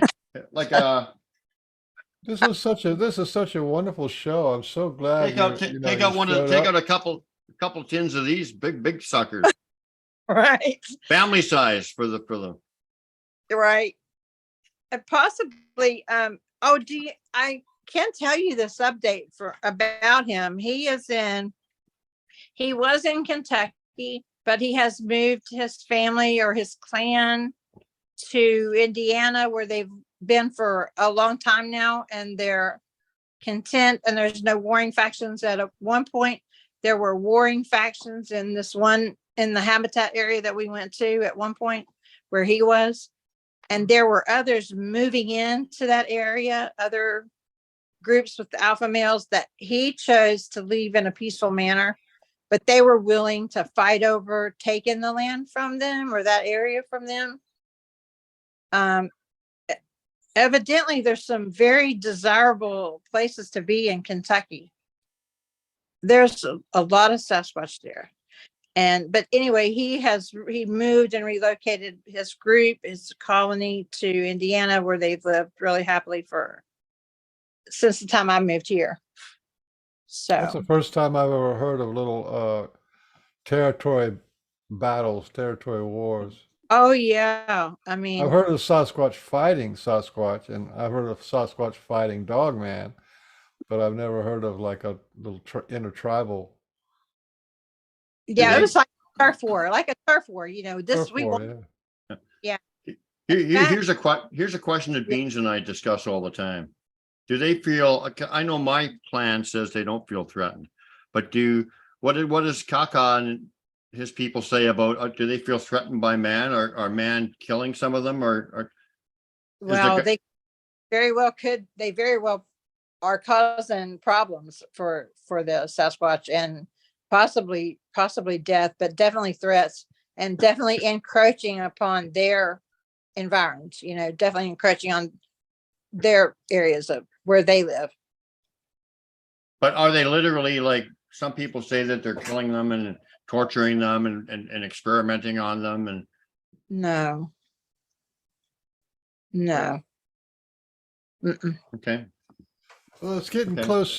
Getting close to 3 hours. I'm running out Yeah. of enthusiasm. I just Yeah. wanted to say thank you so much for showing up and giving your beautiful voice. You have a lot to offer. I think you're right on the inside track, and you're up to date with everything that's going on in the Sasquatch world. I mean, they got you.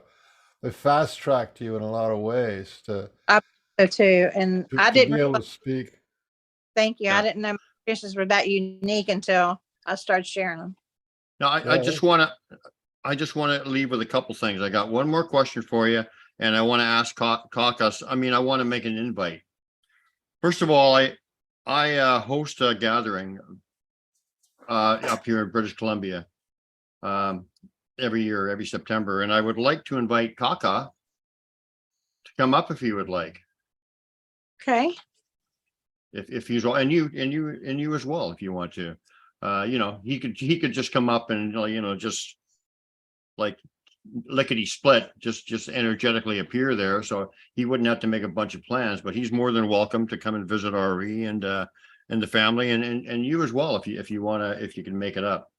It's September 18th to the 23rd, and I'd love for him to come up and hang out with my gang and a bunch of good people up there, if he's open to it. And He is open. But I Oh. didn't get a confirmation, but he's talking like he may come just on the periphery. Not so much to be a central figure or in with the central figures, but on the periphery as a guest.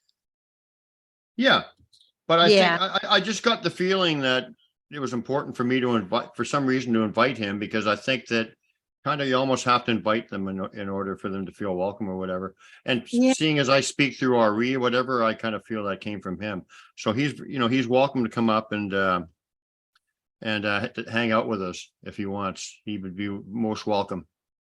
He'd be Okay. most Yeah, welcome. you know what that means? That means you're gonna have to cook up a big pot of pork and beans and leave it out for him. I'll tell you what, if he comes up, you let me know if he's going to come. I will leave him a big pot of pork and beans in the woods for him to chow down on. Hey, I have one thing else I wanted to share. I write poetry, and I wanted to read a poem before you close. Sure. Well, okay. I've also have a question to ask you, but what would you rather do first? You can go ahead with your question. Oh, okay. And then you can read the poem. That'd be beautiful. That'd be perfect. How has your life changed since the Sasquatch people have come into your heart and into your focus? How have they enhanced your life? Dianne Maynard. They Diana Maynard. have, yeah. I have become friends for life with some people that are forest people. And I know that. And that's very meaningful to me. To know that I have that kind of bond, that they have that kind of commitment to me no matter what. And, that's the message I get from Kaka and from some others, that anytime I call on them, they're there for me. And this one group that's right here, at one point I wanted to move because I was just lonely and thinking, I don't have friends here. I'm new here. I haven't met many people. And they beckoned me, we want you to stay. And that made me feel really, really welcomed here. Wow. So that's yeah, they want me to stay. And so that's a reason for me to stay here. Yeah. I'll tell you, when Sasquatch want you to stay and want to have a friendship with you, that's not saying humans aren't any good or whatever, but that's something really, really special.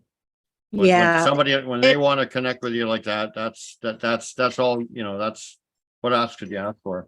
Pretty special. That's really meaningful. And it's made me a more loving person just overall, and not so quick to judge people, a little bit more to take a step back and try to get a different perspective on things, and help me to realize that there is a whole spiritual world that we're just barely touching the surface of.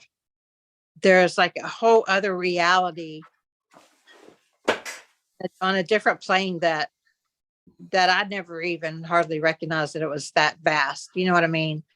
As far as like angels and Sasquatch and ETs, I mean, all of these things. And I used to, some from my Christian teachings and all, believe those are evil type things, like the ETs are just the devils and, things like that, devil spirits. I understand they're not demonic. And that everything is made by the creator and has a purpose in the universe. Yeah. So Beautiful.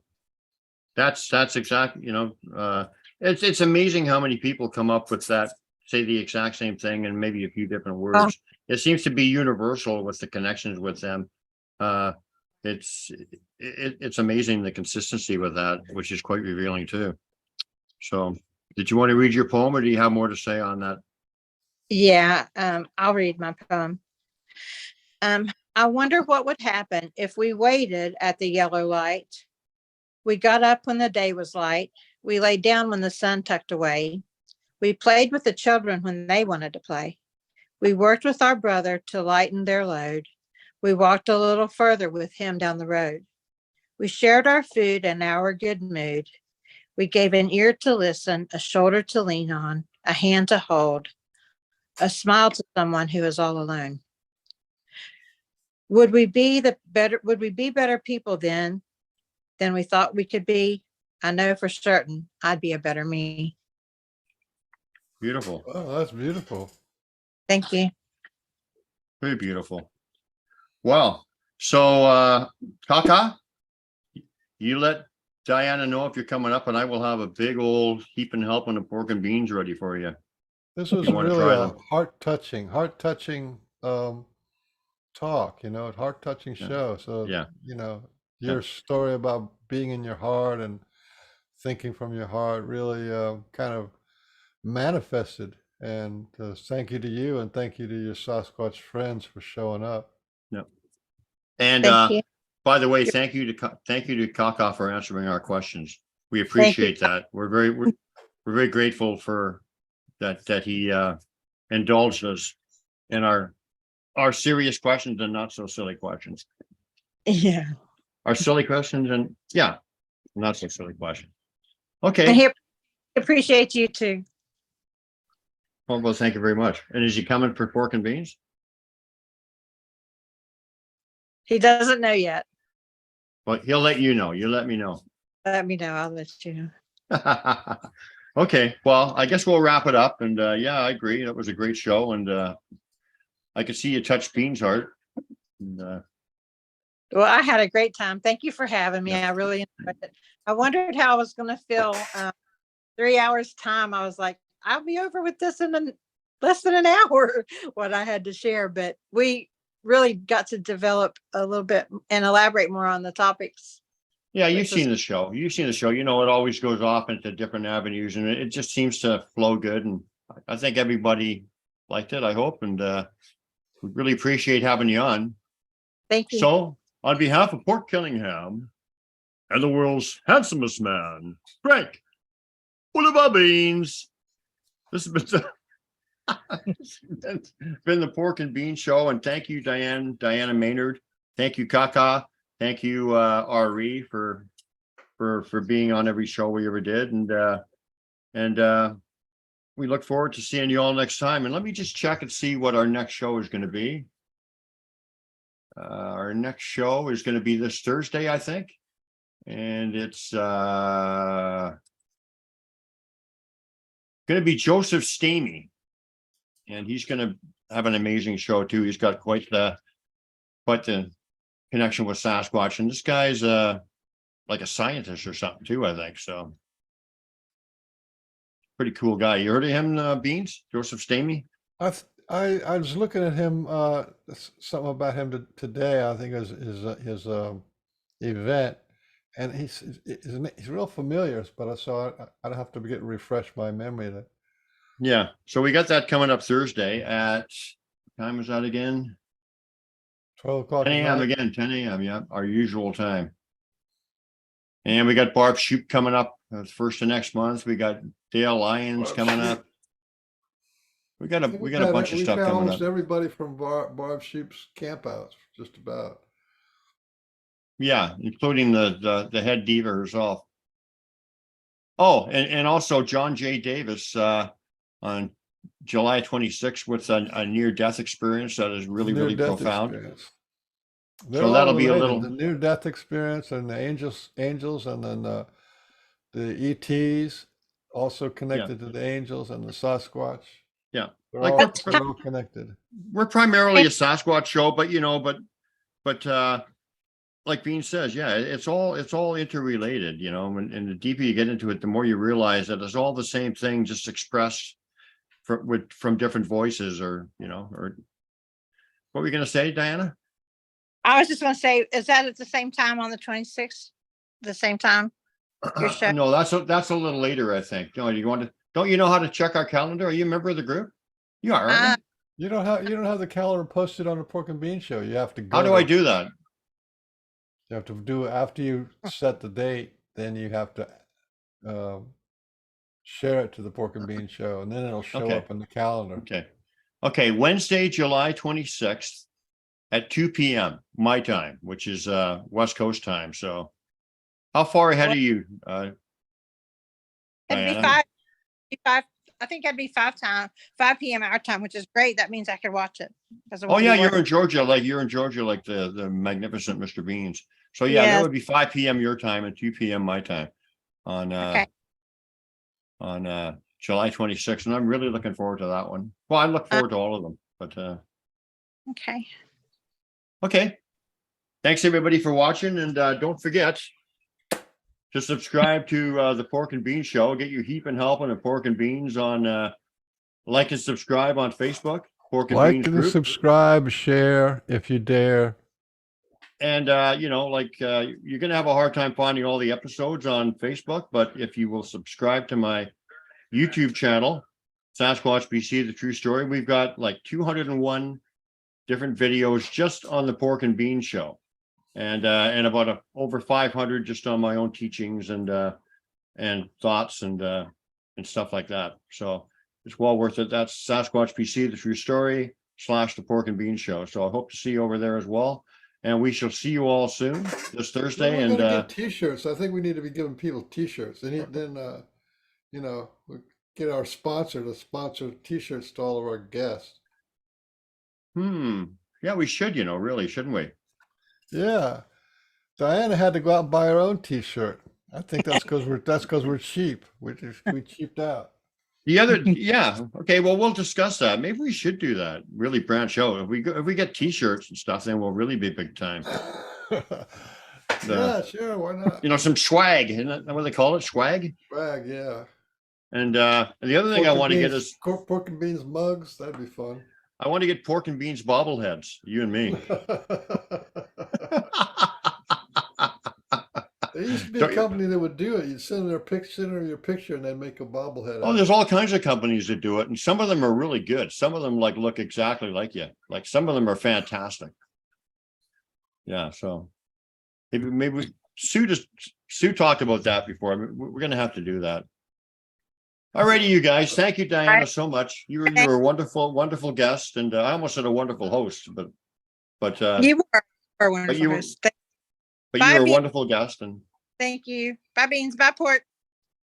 bye. See you next time. It was good. It was very good. It's a good one. Still recording. Yeah, well, we give the people a couple extra seconds of wisdom from the. Magnificence. I want to tell Magnificent, yeah. everybody, if they want to become the handsomest man or the most beautiful woman in the world, there's a secret to it. You have to love yourself so much that it becomes the truth. That, There you go. You're the only one for you. Well, that's called making love to yourself. That's called something else, isn't it? Depends on That's not what whether- you're talking about. Depends on whether you're talking about the gutter or agape. I don't even know what that means, but okay. You don't know what agape is? That's No. a good one. Look it up. I think it's Agape? Agape. How do you spell it? Agape, I think, or R, something like that. Agape. Oh, okay. Okay. The gutter or Anyway, agape. before we digress too much, I guess I'll get off of here and hopefully do something with my wife today. Enjoy the day. So I'm starting to feel better. I was actually sick for about a week. I had a really bad flu or cold or something. But I'm pulling through. I'm even going to go back to the gym tomorrow. All right, my friend. See you later. Thanks to all the Pork and Beans viewers out there. You really make it Yep. worthwhile. Yeah. Thank you. Thank you very much. We're winning, I think. Bye-bye.